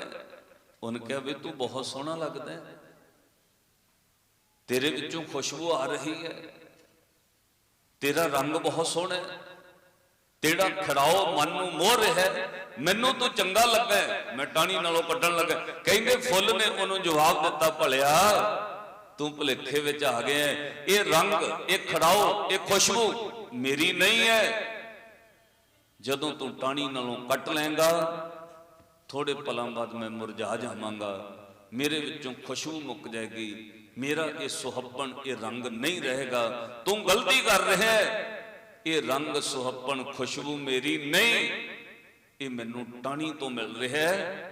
ਤੂੰ ਮੈਨੂੰ ਟਾਹਣੀ ਨਾਲੋਂ ਕੱਟੇਂਗਾ, ਥੋੜੇ ਮਿੰਟਾਂ ਬਾਅਦ ਮੈਂ ਮੁਰਝਾ ਜਾਣਾ। ਕਹਿੰਦੇ ਫੁੱਲ ਕੱਟਣ ਵਾਲੇ ਨੇ ਰੁਕ ਗਿਆ, ਉਹਨੇ ਕਿਹਾ ਮੈਂ ਤੈਨੂੰ ਟਾਹਣੀ ਸਮੇਤ ਕੱਟ ਲੈਣਾ। ਜੇ ਫਿਰ ਟਾਹਣੀ ਵਿੱਚੋਂ ਹੀ ਸਭ ਕੁਝ ਮਿਲਦਾ ਹੈ, ਮੈਂ ਤੈਨੂੰ ਟਾਹਣੀ ਸਮੇਤ ਕੱਟ ਲੈਣਾ। ਉਹਨੇ ਕੰਡਿਆਂ ਤੋਂ ਹੱਥ ਵਿੱਚ ਆ ਕੇ ਪੂਰੀ ਟਾਹਣੀ ਨੂੰ ਹੱਥ ਪਾਇਆ। ਜਦੋਂ ਭੋਏ ਤੋਂ ਟਾਹਣੀ ਕੱਟਣ ਲੱਗਾ, ਕਹਿੰਦੇ ਟਾਹਣੀ ਨੇ ਆਵਾਜ਼ ਦੇ ਕੇ ਕਿਹਾ ਮੈਨੂੰ ਕਿਉਂ ਕੱਟ ਰਿਹਾ ਹੈ? ਉਹ ਕੱਟਣ ਵਾਲੇ ਨੇ ਕਿਹਾ ਫੁੱਲ ਕਹਿੰਦਾ ਰੂਪ, ਸੁਹੱਪਣ, ਖੁਸ਼ਬੂ, ਖਿੜਾਓ ਸਭ ਕੁਝ ਟਾਹਣੀ ਕਰਕੇ ਹੈ, ਮੈਂ ਇਹ ਦੇਖਾਂ ਫੁੱਲ ਮੁਰਝਾ ਨਾ ਜਾਵੇ, ਇਸ ਲਈ ਟਾਹਣੀ ਤੋਂ ਕੱਟਣ ਲੱਗਾ। ਟਾਹਣੀ ਨੇ ਕਿਹਾ ਭਲਿਆ ਫੁੱਲ ਨੂੰ ਕੀ ਪਤਾ ਹੈ, ਇਹ ਮੇਰੇ ਨਾਲ ਜੁੜਿਆ ਹੋਣ ਕਰਕੇ ਕਹਿੰਦਾ ਟਾਹਣੀ ਵਿੱਚੋਂ ਸਭ ਕੁਝ ਮਿਲਦਾ ਹੈ। ਅਸਲ ਵਿੱਚ ਮੈਂ ਵੀ ਕਿਸੇ ਕਰਕੇ ਆ, ਮੈਂ ਤਾਂ ਤਣੇ ਕਰਕੇ ਆ। ਜੇ ਪਿੱਛੋਂ ਤਣੇ ਚੋਂ ਰਸ ਨਾ ਆਵੇ ਟਾਹਣੀ ਵੀ ਸੁੱਕ ਜਾਂਦੀ ਹੈ। ਤੁਸੀਂ ਵੇਖਦੇ ਹੋ ਕਈ ਦਰਖਤਾਂ ਦੀਆਂ ਟਾਹਣੀਆਂ ਥੋੜੀਆਂ ਟੁੱਟ ਜਾਣ, ਉਧਰਲਾ ਪਾਸਾ ਸੁੱਕ ਜਾਂਦਾ ਦਰਖਤ ਦਾ ਟਾਹਣੀ, ਬਾਕੀ ਦਰਖਤ ਹਰਾ ਰਹਿੰਦਾ। ਉਸ ਟਾਹਣੀ ਨੇ ਜਵਾਬ ਦਿੱਤਾ, ਫੁੱਲ ਤਾਂ ਭੋਲਾ, ਇਹਨੂੰ ਕੀ ਪਤਾ ਹੈ ਇਹ ਖੜਾਓ, ਖੁਸ਼ਬੂ, ਰੰਗ ਸਭ ਕੁਝ ਮੇਰੇ ਕਰਕੇ ਨਹੀਂ, ਮੇਰੇ ਵਿੱਚ ਵੀ ਕਲੋਰੋਫਿਲ ਤਾਂ ਹੈ, ਮੈਂ ਤਣੇ ਨਾਲ ਜੁੜੀ ਹੋਈ ਹੈ। ਟਾਹਣੀ ਨੇ ਕਿਹਾ, ਤਣੇ ਕਰਕੇ ਮੈਂ ਹਰੀ ਆ, ਤਣੇ ਤੋਂ ਟੁੱਟ ਜਾ ਮੈਂ ਵੀ ਸੁੱਕ ਕੇ ਬਾਲਣ ਹੋ ਜਾਣਾ, ਮੈਂ ਹਰੀ ਤਾਂ ਆ, ਤਣੇ ਨਾਲ ਜੁੜੀ ਹੈ। ਜੇ ਤਣੇ ਤੋਂ ਟੁੱਟ ਗਈ ਉਹ ਟਾਹਣੀ ਵੀ ਬਾਲਣ ਵਰਗੀ ਸੁੱਕ ਜਾਣੀ। ਤੇ ਉਹਨੇ ਕੰਚੀ ਲੈ ਕੇ ਕੱਟਣ ਵਾਲੇ ਨੇ ਕਿਹਾ, ਮੈਂ ਕਟਰ ਨਾਲ ਫਿਰ ਤਣੇ ਸਮੇਤ ਕੱਟ ਲੈਂਦਾ। ਜਦੋਂ ਭੋਏ ਤੋਂ ਤਣੇ ਤੋਂ ਕੱਟਣ ਲੱਗਾ, ਤਣੇ ਨੇ ਆਵਾਜ਼ ਦੇ ਕੇ ਕਿਹਾ, ਭੋਲਿਆ ਤੂੰ ਗਲਤੀ ਕਰ ਰਿਹਾ ਹੈ। ਉਹਨੇ ਕਿਹਾ, ਟਾਹਣੀ ਨੇ ਕਿਹਾ। ਉਹਨੇ ਕਿਹਾ, ਟਾਹਣੀ ਨੂੰ ਕੀ ਪਤਾ ਹੈ ਇਹ ਹਰਿਆਵਲ, ਇਹ ਟਾਹਣੀ ਦਾ ਹਰਾਪਨ ਤਣੇ ਕਰਕੇ ਨਹੀਂ। ਤਣੇ ਨੇ ਜਵਾਬ ਦਿੱਤਾ, ਮੈਂ ਜੜ ਕਰਕੇ ਹਰਾ, ਜੇ ਭੋਏ ਥੱਲਿਓਂ ਜੜ ਨਾ ਹੋਵੇ ਤਾਂ ਮੈਂ ਵੀ ਸੁੱਕ ਜਾਣਾ, ਕੱਟ ਕੇ ਵੇਖ ਲਾ। ਜੜ ਕਰਕੇ ਤਣੇ ਨੇ ਕਿਹਾ, ਮੈਂ ਹਰਾ, ਤਣਾ, ਟਾਹਣੀ ਤੇ ਫੁੱਲ ਜੜ ਕਰਕੇ ਹਰੇ ਨੇ, ਜੜ ਕਰਕੇ ਖੁਸ਼ਬੂ ਦਿੰਦੇ ਨੇ, ਜੜ ਕਰਕੇ ਖਿੜਿਆ ਹੋਇਆ, ਜੜ ਕਰਕੇ ਉਹਦਾ ਸੁਹੱਪਣ ਹੈ। ਤੇ ਸਾਧ ਸੰਗਤ ਇਹ ਗੱਲ ਯਾਦ ਰੱਖਿਓ, ਜੜ ਵੀ ਹਰੀ ਤਾਂ ਰਹਿੰਦੀ ਹੈ ਜੇ ਥੱਲੇ ਮਿੱਟੀ ਨਾਲ ਜੁੜੀ ਰਹੇ। ਤੁਸੀਂ ਜੜ ਸਮੇਤ ਪੱਟ ਕੇ ਬਾਹਰ ਰੱਖ ਲਓ, ਜੜ ਸੁੱਕ ਨਾ ਜਾਵੇ ਤੋਂ ਉਹਦੇ ਨਾਲ। ਜਦੋਂ ਜੜ ਸਮੇਤ ਪੱਟਣ ਲੱਗਾ, ਉਹਨੇ ਕਿਹਾ, ਭਲਿਆ ਪੱਟ ਕੇ ਲੈ ਜਾ, ਪਰ ਇਹ ਸੁਹੱਪਣ ਰਹਿਣਾ ਨਹੀਂ, ਇਹ ਖੁਸ਼ਬੂ ਰਹਿਣੀ ਨਹੀਂ, ਇਹ ਖੜਾਓ ਮੁੱਕ ਜਾਣਾ ਹੈ। ਪਤਾ ਕਿਉਂ? ਕਿਉਂਕਿ ਮੈਂ ਮਿੱਟੀ ਨਾਲ ਜੁੜੀ ਆ ਤਾਂ ਹਰਿਆਵਲ ਹੈ। ਜੜਾਂ ਵੀ ਮਿੱਟੀ ਤੋਂ ਬਾਹਰ ਆ ਜਾਣ ਤੇ ਸੁੱਕ ਜਾਂਦੀਆਂ ਨੇ। ਏਦਾਂ ਯਾਦ ਰੱਖਿਓ ਸਾਧ ਸੰਗਤ, ਇੱਕ ਅਕਾਲ ਪੁਰਖ ਵਾਹਿਗੁਰੂ ਦੇ ਮੂਲ ਨਾਲ ਜੁੜ ਕੇ ਰਹਿਣਾ। ਪਰ ਸਾਹਿਬ ਨੇ ਬਚਨ ਕਹਿ, ਭਲਿਆ ਗੁਰਸਿੱਖੀ ਦੀ ਨਿਸ਼ਾਨੀ ਹੈ, ਤੂੰ ਨਿਮਾਣ ਵਿੱਚ ਰਹੀ, ਨਿਮਰਤਾ ਵਿੱਚ ਰਹੀ। ਜਿੰਨਾ ਨਿਮਾਣ ਵਿੱਚ ਰਹੇਗਾ ਗੁਰੂ ਤੈਨੂੰ ਉੱਚਾ ਹਰਿਆਵਲ ਕਰ ਦੇਗਾ, ਉਨਾ ਹੀ ਗੁਰੂ ਤੇਰੇ ਵਿੱਚ ਰਸ ਖੁਸ਼ਬੂ ਕਰ ਦੇਗਾ, ਤੂੰ ਉਨਾ ਹੀ ਸੋਹਣਾ ਹੋ ਜਾਣਾ। ਕਿਉਂ? ਤੂੰ ਨਿਮਾਣ ਵਿੱਚ ਮਿੱਟੀ ਵਿੱਚ ਜੁੜ ਗਿਆ। ਤਾਈਓ ਸਾਹਿਬ ਨੇ ਕਿਹਾ, ਇੰਨਾ ਕੁ ਨਿਮਰਤਾ ਚ ਆ ਜਾ, ਫਰੀਦਾ ਖਾਕ ਨਾ ਨਿੰਦੀ ਹੈ, ਖਾਕੂ ਜੇਟ ਨਾ ਕੋਏ, ਜੀਵਨ ਦੇ ਪੈਰਾਂ ਤਲੇ ਮੂੰਹਾਂ ਉੱਪਰ ਹੋਏ। ਜਦੋਂ ਫਿਰ ਗੁਰਸਿੱਖੀ ਦੀ ਨਿਸ਼ਾਨੀ ਕਹੀ ਨਾ, ਉਦੋਂ ਤੋਂ ਇਤੋਂ ਵੀ ਅੱਗੇ ਚਲੇ ਗਏ ਨਾ। ਫਿਰ ਭਾਈ ਗੁਰਦਾਸ ਜੀ ਕਹਿੰਦੇ, ਧਰਤੀ ਪੈਰਾਂ ਹੇਠ ਹੈ, ਧਰਤੀ ਹੇਠ ਵਸੰਦਾ ਪਾਣੀ, ਪਾਣੀ ਚੱਲੇ ਨਿਮਾਣ ਨੂੰ, ਨਿਰਮਲ ਸ਼ੀਤਲ ਸ਼ੁੱਧ ਪ੍ਰਾਣੀ, ਬਹੁ ਰੰਗੀ ਇੱਕ ਰੰਗ ਹੋਏ, ਸਭਨਾ ਅੰਦਰ ਇੱਕੋ ਜਾਣੀ, ਤਰ ਤਪਦਾ ਪਰਉਪਕਾਰ ਨੂੰ, ਠੰਡੇ ਪਰਉਪਕਾਰ ਬਿਹਾਨੀ। ਅਖੀਰ ਤੇ ਕਿਹਾ, ਗੁਰਸਿੱਖੀ ਦੀ ਇਹ ਨਿਸ਼ਾਨੀ, ਇੰਨੀ ਕੁ ਨਿਮਰਤਾ ਵਿੱਚ ਆ ਜਾ ਤੂੰ ਉੱਚਾ ਹੋ ਜਾਣਾ। ਸਾਧੂ ਦੀ ਨਿਸ਼ਾਨੀ ਹੈ, ਉਹ ਜਿੰਨਾ ਨਿਮਰਤਾ ਵਿੱਚ ਨਿਰਮਾਣ ਵਿੱਚ ਜਾਂਦਾ ਉਨਾ ਉੱਚਾ ਹੁੰਦਾ ਜਾਂਦਾ ਹੈ। ਤੁਸੀਂ ਵੇਖਿਓ ਕਦੇ, ਜਿੰਨਾ ਉਹਦੇ ਕੋਲ ਭਗਤੀ ਦਾ ਰਸ ਭਰਦਾ ਉਨਾ ਨਿਮਰਤਾ ਵਿੱਚ ਝੁਕਦਾ ਜਾਂਦਾ ਹੈ। ਤਾਈਓ ਬਹੁਤ ਥਾਵਾਂ ਤੇ ਸਾਧੂਆਂ ਦੀ ਜਦੋਂ ਬਾਹਰੀ ਤੌਰ ਤੇ ਪਰਿਭਾਸ਼ਾ ਲਿਖੀ ਗਈ, ਉਦੋਂ ਭਾਈ ਗੁਰਦਾਸ ਸਾਹਿਬ ਨੇ ਕਿਹਾ, ਦਰਖਤ ਨਾਲ ਵੀ ਤੁਲਨਾ ਦਿੱਤੀ। ਸਫਲ ਵਿਰਖ ਫਲ ਦੇਤ ਜੋ ਪਖਾਨ ਮਾਰੇ, ਸਿਰ ਕਰਬਤ ਸਹਿ ਗਏ ਪਾਰ ਪਾਰ। ਜਿਵੇਂ ਟਾਹਣੀ ਨੂੰ, ਟਾਹਣੀਆਂ ਉੱਚੀਆਂ ਨੇ ਦਰਖਤ ਦੀਆਂ, ਜਦੋਂ ਫਲ ਲੱਗਦਾ ਥੋੜੀਆਂ ਜਿਹੀਆਂ ਝੁਕਦੀਆਂ ਨੇ, ਜਦੋਂ ਰਸ ਭਰਨ ਲੱਗਦਾ ਹੋਰ ਝੁਕਦੇ। ਜਦੋਂ ਤੁਸੀਂ ਵੇਖੋਗੇ ਅੰਬਾਂ ਦਾ, ਫਲਾਂ ਦਾ ਕੋਈ ਵੀ ਬੂਟਾ ਹੋਵੇ, ਐਨ ਜੋਵਨ ਤੇ ਰਸ ਫਲਾਂ 'ਚ ਭਰ ਜਾਂਦਾ, ਉਹਦੀਆਂ ਟਾਹਣੀਆਂ ਧਰਤੀ ਵੱਲ ਝੁਕਦੀਆਂ ਨੇ। ਕਈ ਬਾਗਾਂ ਵਾਲੇ ਤਾਂ ਫਿਰ ਬਾਂਸ ਦੀਆਂ ਡਾਹਾਂ ਦੇ ਕੇ ਰੋਕ ਕੇ ਰੱਖਦੇ ਵੀ ਦਰਖਤ ਹੋਰ ਨਾ ਟੁੱਟ ਜਾਏ। ਏਦਾਂ ਸਾਧੂ ਕੋਲ ਜਦੋਂ ਭਗਤੀ ਦਾ ਰਸ ਇਕੱਠਾ ਹੋ ਜਾਂਦਾ, ਉਹ ਹੋਰ ਨਿਮਰਤਾ 'ਚ ਆ ਜਾਂਦਾ। ਮਤ ਹੁੰਦੀ ਹੋਏ ਇਹ ਆਣਾ, ਉਹਨੇ ਅਣਜਾਣ ਬਣ ਕੇ ਰਹਿਣ ਲੱਗ ਪੈਂਦਾ। ਇੱਥੇ ਫਿਰ ਕਈਆਂ ਨੂੰ ਭੁਲੇਖਾ ਪੈਂਦਾ ਵੀ ਇਹ ਤਾਂ ਬਾਬਾ ਜੀ ਸਾਡੇ ਕੋਲੋਂ ਪੁੱਛ ਕੇ ਚੱਲਦੇ ਨੇ, ਕੋਈ ਗੱਲ ਹੋਵੇ ਸਾਨੂੰ ਪੁੱਛਦੇ ਨੇ। ਉੱਥੇ ਕਈ ਸੇਵਾਦਾਰ ਫਿਰ ਖਾਲੀ ਰਹਿ ਜਾਂਦੇ, ਕਈ ਕੋਲ ਸੇਵਾ ਕਰਨ ਵਾਲੇ ਵਾਂਝੇ ਰਹਿ ਜਾਂਦੇ। ਪਤਾ ਕਿਉਂ? ਉਹਨਾਂ ਨੂੰ ਭੁਲੇਖਾ ਪੈ ਜਾਂਦਾ, ਕੋਈ ਗੱਲ ਹੋਵੇ ਤਾਂ ਸਾਡੇ ਤੋਂ ਪੁੱਛਦੇ। ਮੈਂ ਬਹੁਤ ਸਾਧੂ ਵੇਖੇ ਜਿਹੜੇ ਇੰਨੀ ਨਿਰਮਾਣਤਾ ਵਿੱਚ ਆ ਗਏ, ਪਤਾ ਸਭ ਕੁਝ ਹੈ, ਉਹ ਜਾਣ ਬੁੱਝ ਕੇ ਤੁਹਾਨੂੰ ਕਹਿਣਗੇ ਜੀ ਆਹ ਕਿੱਦਾਂ ਹੁੰਦਾ, ਇਹਦੇ ਬਾਰੇ ਦੱਸੋ ਜੀ। ਤੇ ਦੱਸਣ ਵਾਲਾ ਮਾਨ ਚ ਆ ਜਾਂਦਾ ਵੀ ਸ਼ਾਇਦ ਮੇਰੇ ਤੋਂ ਪੁੱਛ ਰਹੇ। ਮਤ ਹੁੰਦੀ ਹੋਏ ਇਆਣਾ, ਤਾਣ ਹੁੰਦੇ ਹੋਏ ਨਿਤਾਣਾ, ਅਣ ਹੁੰਦੇ ਆਪ ਵੰਡਾਏ, ਕੋ ਐਸਾ ਭਗਤ ਸਦਾਏ, ਇੱਕ ਫਿੱਕਾ ਨਾ ਗਲਾਏ, ਸਭਨਾ ਮੈਂ ਸੱਚਾ ਧਣੀ। ਉਹ ਅਕਾਲ ਪੁਰਖ ਰੱਬ ਨੂੰ ਪਦਾਰਥ ਵਿੱਚੋਂ ਪਰਮਾਰਥ ਨੂੰ ਵੇਖ ਲੈਂਦੇ ਨੇ। ਇੱਕ ਫਿੱਕਾ ਨਾ ਗਲਾਏ, ਸਭਨਾ ਮੈਂ ਸੱਚਾ ਧਣੀ, ਉਹ ਵੇਖ ਲੈਂਦੇ ਨੇ। ਉਹ ਫਿਰ ਇਸ ਮਾਰਗ ਤੇ ਤੁਰ ਪੈਂਦੇ ਨੇ। ਤਾਈਓ ਬਾਬਾ ਫਰੀਦ ਸਾਹਿਬ ਨੇ ਕਿਹਾ ਕਿ ਜੇ ਤੋ ਪਿਰੀਆਂ ਦੀ ਸਿੱਤ ਹਿਆਉ ਨਾ ਠਾਹੇ ਕਹੀਂ ਨਾ, ਤੈਨੂੰ ਰੱਬ ਨੂੰ ਮਿਲਣ ਦੀ ਸਿੱਤ ਤੰਗ ਇੱਛਾ ਹੈ ਤਾਂ ਕਿਸੇ ਦਾ ਹਿਰਦਾ ਨਾ ਦੁਖਾ ਦੇਈਂ, ਕਿਉਂਕਿ ਰੱਬ ਹਿਰਦੇ ਵਿੱਚ ਰਹਿੰਦਾ ਹੈ। ਪਰਮਾਤਮਾ ਦਾ ਵਾਸਾ ਹਿਰਦੇ ਵਿੱਚ ਹੈ, ਦਿਲ ਵਿੱਚ ਹੈ, ਉਹ ਕਿਤੇ ਬਾਹਰ ਨਹੀਂ। ਇੱਕ ਨੁਕਤਾ ਥੋੜੇ ਦਿਨ ਪਹਿਲਾਂ ਮੈਂ ਦਰਬਾਰ ਸਾਹਿਬ ਤੋਂ ਕਿਹਾ, ਗੁਰੂ ਗ੍ਰੰਥ ਸਾਹਿਬ ਮਹਾਰਾਜ ਦੀ ਬਾਣੀ ਵਿੱਚ ਵਾਰ-ਵਾਰ ਦਿਲ ਦਾ ਜ਼ਿਕਰ ਆਇਆ ਹੈ।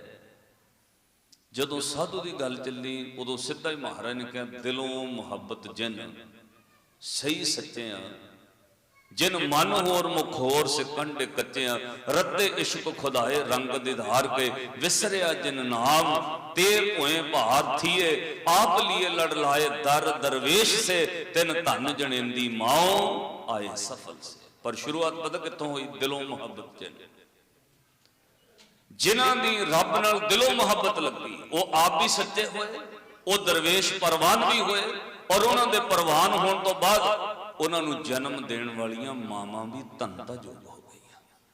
ਉਹਨਾਂ ਮਾਵਾਂ ਦਾ ਜੀਵਨ ਵੀ ਧੰਤਾ ਯੋਗ ਹੋ ਗਿਆ। ਕਿਉਂ? ਉਹ ਦਿਲੋਂ ਮੁਹੱਬਤ ਰੱਬ ਨਾਲ ਕਰ ਬੈਠੇ। ਔਰ ਗੁਰੂ ਗ੍ਰੰਥ ਸਾਹਿਬ ਮਹਾਰਾਜ ਦੀ ਬਾਣੀ, ਇਹਦੇ ਬਾਰੇ ਵੈਸੇ ਤਿੰਨ ਤੌਰ ਤੇ ਵਿਆਖਿਆ ਹੁੰਦੀ ਹੈ ਦਿਲ ਦੀ। ਇੱਕ ਵਿਆਖਿਆ ਸਮਾਜਿਕ ਤੌਰ ਤੇ ਹੈ, ਜਿਹਨੂੰ ਲੋਕ ਕੋਈ ਵੀ ਗੱਲ ਹੋਵੇ ਉਹ ਕਹਿਣਗੇ ਉਹ ਬੰਦਾ ਦਿਲ ਦਾ ਬੜਾ ਕਾਲਾ ਹੈ, ਕਿਸੇ ਨੂੰ ਧੋਖਾ ਕਰਦਾ, ਦਿਲੋਂ ਬਹੁਤ ਕਪਟੀ ਹੈ ਜੀ, ਦਿਲ ਦਾ ਚੰਗਾ ਨਹੀਂ ਹੈ ਜੀ, ਦਿਲੋਂ ਬਹੁਤ ਮਾੜਾ ਹੈ। ਜੇ ਕੋਈ ਬੰਦਾ ਚੰਗਾ ਨਿਕਲਦਾ ਉਹਨੂੰ ਕਹਿੰਦੇ ਦਿਲ ਦਾ ਬੜਾ ਸੱਚਾ ਬੰਦਾ ਹੈ, ਦਿਲ ਦਾ ਬੜਾ ਧਰਮੀ ਬੰਦਾ ਹੈ।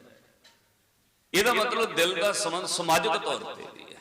ਇਸੇ ਲਈ ਦਿਲ ਉੱਤੇ ਬਹੁਤ ਕੁਝ ਲਿਖਿਆ ਗਿਆ ਵੀ ਉਹ ਬੰਦਾ, ਉਹਨੇ ਤਾਂ ਮੇਰਾ ਦਿਲ ਹੀ ਤੋੜ ਦਿੱਤਾ ਜੀ, ਉਹ ਮੇਰਾ ਦਿਲ ਤੋੜ ਗਿਆ ਜੀ, ਆਹ ਕੁਝ ਵਗੈਰਾ ਵਗੈਰਾ। ਦਿਲ ਤੇ ਬਹੁਤ ਕੁਝ ਲਿਖਿਆ। ਇੱਕ ਦਿਲ ਦਾ ਸੰਬੰਧ ਮੈਡੀਕਲ ਪੱਖ ਤੋਂ ਹੈ। ਜਦੋਂ ਦਾ ਆਪਾਂ ਜਨਮ ਲਿਆ ਸਾਡੇ ਸੀਨੇ ਵਿੱਚ ਦਿਲ ਧੜਕ ਰਿਹਾ ਹੈ, ਔਰ ਕਮਾਲ ਦੀ ਗੱਲ ਹੈ 24 ਘੰਟੇ ਦਿਲ ਧੜਕਦਾ ਹੈ। ਤੁਸੀਂ ਦਿਨੇ ਅੱਖਾਂ ਖੋਲ ਕੇ ਤੁਰਦੇ ਫਿਰਦੇ ਹੋ, ਰਾਤੀ ਸਰੀਰ ਸੌਂਦਾ ਹੈ, ਅੱਖਾਂ ਵੀ ਸੌਂ ਜਾਂਦੀਆਂ ਨੇ। ਸੁੱਤੇ ਪਏ ਬੰਦੇ ਦੇ ਕੋਲੋਂ ਕੋਈ ਲੰਘ ਜਾ ਉਹਨੂੰ ਦਿਖਦਾ? ਦਿਨੇ ਤੁਰਦੇ ਫਿਰਦੇ ਕੰਨ ਸੁਣਦੇ ਨੇ, ਰਾਤੀ ਸੌਂ ਜਾਂਦੇ ਹੋ ਕੰਨ ਵੀ ਸੌਂ ਜਾਂਦੇ ਨੇ। ਸੁੱਤੇ ਪਏ ਬੰਦੇ ਨੂੰ ਸੁਣਾਈ ਥੋੜੀ ਦਿੰਦਾ ਹੈ, ਕੋਈ ਬਹੁਤ ਜ਼ਿਆਦਾ ਖੜਾਕ ਹੋ ਜਾਏ ਤੇ ਸੁਣਦਾ, ਨਹੀਂ ਤੇ ਕੋਲ ਗੱਲਾਂ ਕਰੀ ਜੋ ਸੁਣਦਾ ਨਹੀਂ, ਸੁੱਤਾ ਪਿਆ। ਦਿਨੇ ਤੁਰਦਿਆਂ ਫਿਰਦਿਆਂ ਬੋਲਦੇ ਹੋ, ਸੁੱਤਿਆਂ ਪਿਆਂ ਜ਼ੁਬਾਨ ਵੀ ਚੁੱਪ ਸੌਂ ਜਾਂਦੀ ਹੈ। ਸਰੀਰ ਦੇ तमाम ਇੰਦਰੇ ਸੁੱਤਿਆਂ ਪਿਆਂ ਸੌਂ ਜਾਂਦੇ ਨੇ। ਇੱਕ ਸਰੀਰ ਦੇ ਸੁੱਤਿਆਂ ਵੀ ਜੇ 24 ਘੰਟੇ ਕੋਈ ਫਰਕ ਕਰਦਾ ਉਹ ਦਿਲ ਕਰਦਾ। ਸੁੱਤੇ ਪਏ ਬੰਦੇ ਦਾ ਵੀ ਦਿਲ ਟਿਕ ਟਿਕ ਧੜਕਦਾ ਰਹਿੰਦਾ। ਕਿਉਂ? ਜੇ ਇਹ ਦਿਲ ਬੰਦ ਹੋ ਜਾਏ ਬੰਦਾ ਮਰ ਜਾਂਦਾ। ਜਦੋਂ ਡਾਕਟਰ ਚੈੱਕ ਕਰਦਾ ਤਾਂ ਉਹ ਜਿਹੜਾ ਸਟੈਥੋ ਲਾ ਕੇ ਚੈੱਕ ਕਰਦਾ ਨਾ, ਉਹ ਦਿਲ ਦੀ ਧੜਕਣ ਚੈੱਕ ਕਰਦਾ। ਇਹਨੂੰ ਸ਼ਾਹਾਂ ਨੇ, ਵੈਦਾਂ ਨੇ, ਸਿਆਣੇ ਪੁਰਖਾਂ ਨੇ ਮੰਨਿਆ। 2-4 ਮਿੰਟਾਂ 'ਚ ਧਿਆਨ ਨਾਲ ਸੁਣਿਓ। ਇੱਕ ਅੱਧੇ ਸਕਿੰਟ ਵਾਸਤੇ ਕਦੇ ਕਦਾਈ ਦਿਲ ਜਿਹੜਾ ਹੈ ਉਹ ਸਾਹ ਲੈਂਦਾ, ਰੁਕਦਾ। ਜਦੋਂ ਕਿਸੇ ਬੰਦੇ ਨੂੰ ਨਿਸ਼ ਆਉਂਦੀ ਹੈ, ਛਿੱਕ ਆਉਂਦੀ ਹੈ, ਉਦੋਂ ਕਹਿੰਦੇ ਨੇ ਦੁਬਾਰਾ ਰੁਕ ਕੇ ਰੀਸਟਾਰਟ ਹੁੰਦਾ। ਤਾਈਓ ਛਿੱਕ ਮਾਰਦਿਆਂ ਬੰਦਾ ਕਹਿੰਦਾ ਵਾਹਿਗੁਰੂ, ਸਤਨਾਮ ਵਾਹਿਗੁਰੂ। ਉਹਨੂੰ ਛਿੱਕ ਆਵੇ ਤਾਂ ਵਾਹਿਗੁਰੂ ਕਹਿ ਦਿੰਦਾ, ਰਾਮ ਕਹਿੰਦਾ, ਗੋਡ ਬਲੈਸ ਯੂ ਕਹਿੰਦਾ। ਕਿਉਂ? ਉਦੋਂ ਦਿਲ ਰੁਕ ਕੇ ਰੀਸਟਾਰਟ ਹੋ ਗਿਆ। ਹੁਣ ਜਿਹੜਾ ਪੱਖ ਆਪਾਂ ਲਿਆ, ਦਿਲੋਂ ਮੁਹੱਬਤ ਜਿਨ ਸਹੀ ਸੱਚਿਆ, ਉਹ ਗੁਰਮਤਿ ਦੇ ਅੰਦਰ ਹੈ। ਪਾਤਸ਼ਾਹ ਨੇ ਕਿਹਾ ਸਾਧੂ ਜਿਹੜਾ ਹੈ ਉਹ ਦਿਲੋਂ ਰੱਬ ਨਾਲ ਸੱਚੀ ਮੁਹੱਬਤ ਕਰਦਾ ਹੈ, ਝੂਠਾ ਮੁੱਠਾ ਨਹੀਂ। ਔਰ ਇੱਕ ਕੰਮ ਹੋਰ ਕਰਦਾ ਹੈ, ਉਹ ਦਿਲ ਦਰਵੰਨੀ ਕਰਦਾ ਹੈ। ਦਿਲ ਦਰਵੰਨੀ ਦਾ ਅਰਥ ਹੈ ਉਹ ਦਿਲ ਦੀ ਪਹਿਰੇਦਾਰੀ ਕਰਦਾ ਹੈ। ਉਹ ਦਿਲ ਵਿੱਚ ਕਪਟ ਆਉਣ ਨਹੀਂ ਦਿੰਦਾ। ਉਹ ਦਿਲ ਦੇ ਅੰਦਰ ਲੋਭ ਆਉਣ ਨਹੀਂ ਦਿੰਦਾ। ਦਿਲ ਬਹੁਤ ਕੁਝ ਕਹਿੰਦਾ ਹੈ, ਪਰ ਉਹ ਸਭ ਕੁਝ ਮੰਨਦਾ ਨਹੀਂ। ਜਦੋਂ ਦਿਲ ਦੇ ਕਹੇ ਉੱਤੇ ਵਿਚਾਰਾਂ ਤੇ ਪਾਬੰਦੀ ਲਾਉਂਦਾ ਰਹਿੰਦਾ ਹੈ, ਦਿਲ ਦੀ ਦਰਵਾਨੀ ਕਰਦਿਆਂ ਕਰਦਿਆਂ ਦਰਵੇਸ਼ ਹੋ ਜਾਂਦਾ ਹੈ। ਸਾਧ ਸੰਗਤ, ਜੇ ਦਿਲ ਦੀ ਦਰਵਾਨੀ ਨਾ ਕਰੋ, ਇਹ ਬੰਦਾ ਬਹੁਤ ਕੁਝ ਕਰਾ ਦਿੰਦਾ ਹੈ। ਦਿਲ ਜਿਹੜਾ ਹੈ ਉਹ ਬੰਦੇ ਤੋਂ ਬਹੁਤ ਕੁਝ ਕਰਾਉਂਦਾ ਹੈ। ਦਿਲ ਤਾਂ ਬਹੁਤ ਕੁਝ ਕਰਦਾ ਹੈ। ਉਹਦੇ ਵਰਗੀ ਕੋਠੀ ਮੇਰੇ ਕੋਲ ਵੀ ਹੋਵੇ, ਉਹਦੇ ਵਰਗੀ ਕਾਰ ਸਾਡੇ ਕੋਲ ਹੋਵੇ, ਉਹਦੇ ਵਾਂਗ ਅਸੀਂ ਵੀ ਐਸ਼ ਕਰੀਏ, ਦਿਲ ਤਾਂ ਬਹੁਤ ਕੁਝ ਕਹਿੰਦਾ ਹੈ। ਪਾਤਸ਼ਾਹ ਨੇ ਕਿਹਾ ਇਹ ਦਰਵਾਨੀ ਕਰ। ਸਾਧੂ ਕੱਲਾ ਦਿਲੋਂ ਮੁਹੱਬਤ ਨਹੀਂ ਕਰਦਾ, ਉਹ ਦਿਲ ਦੀ ਦਰਵਾਨੀ ਵੀ ਕਰਦਾ ਹੈ। ਉਹਦੀ ਇਸ਼ਕ ਤੇ ਮੁਹੱਬਤ ਦਾ ਲੇਖਾ ਸਿੱਧਾ ਰੱਬ ਕੋਲ ਹੁੰਦਾ ਹੈ। ਸਾਡੇ ਦਿਲ ਦਾ ਹਿਸਾਬ ਕਿਤਾਬ ਤਾਂ ਦੁਨੀਆ 'ਚ ਤੁਰਿਆ ਫਿਰਦਾ ਹੈ, ਉਹ ਮੇਰੇ ਦਿਲ ਨੂੰ ਚੰਗਾ ਨਹੀਂ ਜੀ ਲੱਗਦਾ, ਉਹ ਫਲਾਨਾ ਇਸ ਤਰ੍ਹਾਂ ਆ। ਦਿਲੋਂ ਆਪਾਂ ਕੁਝ ਹੋਰ, ਬਾਹਰੋਂ ਕੁਝ ਹੋਰ, ਦੋਹਰਾ ਜੀਵਨ। ਇਸ ਲਈ ਪਾਤਸ਼ਾਹ ਨੇ ਕਿਹਾ ਦਿਲ ਦੀ ਦਰਵਾਨੀ ਕਿਉਂ, ਦਿਲੋਂ ਮੁਹੱਬਤ ਕਿਉਂ? ਕਿਉਂਕਿ ਰੱਬ ਦਿਲ ਵਿੱਚ ਹੈ। ਦੋ ਪ੍ਰਮਾਣ ਕਰਕੇ ਮੈਂ ਸਮਾਪਤੀ ਵੱਲ ਆਉਣਾ। ਇੱਕ ਪ੍ਰਮਾਣ ਜਿੱਥੇ ਸਾਹਿਬ ਨੇ ਕਿਹਾ ਦੱਖਣ ਦੇਸ਼ ਹਰੀ ਕਾ ਵਾਸਾ, ਹਿੰਦੂ ਕਹਿੰਦੇ ਨੇ, ਪਸ਼ਮ ਲੈ ਮੁਕਮਾ ਮੁਸਲਮਾਨ ਕਹਿੰਦੇ ਨੇ। ਰੱਬ ਕਿੱਥੇ ਹੈ ਫਿਰ? ਇਹ ਗੁਰੂ ਨੇ ਭੇਤ ਦਿੱਤਾ ਕਿ ਦਿਲ ਮੈਂ ਖੋਜ, ਦਿਲੇ ਦਿਲ ਖੋਜੋ, ਇਹੀ ਠੌਰ ਮੁਕਮਾ। ਰੱਬ ਤੇਰੇ ਦਿਲ ਵਿੱਚ ਹੈ। ਤਾਈਓ ਬਾਬਾ ਕਬੀਰ ਸਾਹਿਬ ਨੇ ਮਿੱਠਾ ਜਿਹਾ ਮਿਹਣਾ ਇੱਕ ਮੌਲਵੀ ਨੂੰ ਮਾਰ ਕੇ ਕਿਹਾ, ਕਾਜੀ ਤੂੰ ਉੱਚਾ ਬੋਲਦਾ, ਚੰਗੀ ਗੱਲ ਹੈ, ਤੂੰ ਸਵੇਰੇ ਸਾਜਰੇ ਭਾਂਗ ਦੇਣ ਲੱਗ ਪੈਨੇ, ਚੰਗੀ ਗੱਲ ਹੈ, ਪਰ ਕਦੇ ਬਾਹਰ ਭਾਂਗ ਸੁਣਾਉਣ ਵਾਲਿਆ ਅੰਦਰ ਨੂੰ ਵੀ ਝਾਤ ਮਾਰਿਆ ਕਰ। ਰੱਬ ਵਹਿਰਾ ਨਹੀਂ ਹੈ, ਅੰਦਰ ਵੱਲ ਵੀ ਕਦੇ ਆਵਾਜ਼ ਮਾਰ ਕੇ ਕਿਹਾ ਕਰ, ਸਤਨਾਮ ਸ੍ਰੀ ਵਾਹਿਗੁਰੂ ਵਾਹਿਗੁਰੂ। ਅੰਦਰ ਵੱਲ, ਉਹ ਅੰਦਰ ਵੀ ਹੈ। ਕਬੀਰ ਮੁੱਲਾ ਮੁਨਾਰੇ ਕਿਆ ਚੜ੍ਹੇ, ਸਾਈਂ ਨਾ ਬਹਿਰਾ ਹੋਏ, ਜਾ ਕਾਰਨ ਤੂੰ ਬਾਂਗ ਦੇ, ਦਿਲ ਹੀ ਭੀਤਰ ਜੋਏ, ਦਿਲੋਂ ਮੁਹੱਬਤ ਜਿਨ ਸੇ ਸੱਚੇ। ਕਿਉਂਕਿ ਰੱਬ ਦਿਲ ਵਿੱਚ ਹੈ। ਦਿਲ ਮੈਂ ਖੋਜ, ਦਿਲੇ ਦਿਲ ਖੋਜੋ, ਇਹੀ ਠੌਰ ਮੁਕਮਾ। ਤੇ ਨਾਲ ਦਿਲ ਦੀ ਦਰਵਾਨੀ ਕਰੀ, ਤੇਰਾ ਇਹ ਇਸ਼ਕ ਰੱਬ ਤੱਕ ਪਹੁੰਚ ਜਾਏਗਾ। ਇਹਨੂੰ ਸਾਹਿਬ ਨੇ ਕਿਹਾ ਕਿ ਦਿਲ ਦਰਵਾਨੀ ਜੋ ਕਰੇ, ਜਿਨ੍ਹਾਂ ਦੀ ਯਾਦ 'ਚ ਬੈਠੇ ਹੋ ਦਿਲ ਦਰਵਾਨੀ ਕਰ ਗਏ, ਪਹਿਰੇਦਾਰੀ ਕਰ ਗਏ ਆਪਣੀ ਦਿਲ ਦੀ। ਦੁਨੀਆ ਤਾਂ ਬਹੁਤ ਕੁਝ ਕਹਿੰਦੀ ਹੈ। ਦਿਲ ਦਰਵਾਨੀ ਜੋ ਕਰੇ, ਦਰਵੇਸੀ ਦਿਲ ਰਾਸ, इश्क मोहब्बत नानका लिखा करते पास। उन्हां दी अंदर दी मुहब्बत दा, उन्हां दे अंदर दी तांग प्यार प्रेम इश्क दा लिखा सीधा रब कोल पहुंच गया। वो फिर सीधे रब नाल इकमिक हो गए।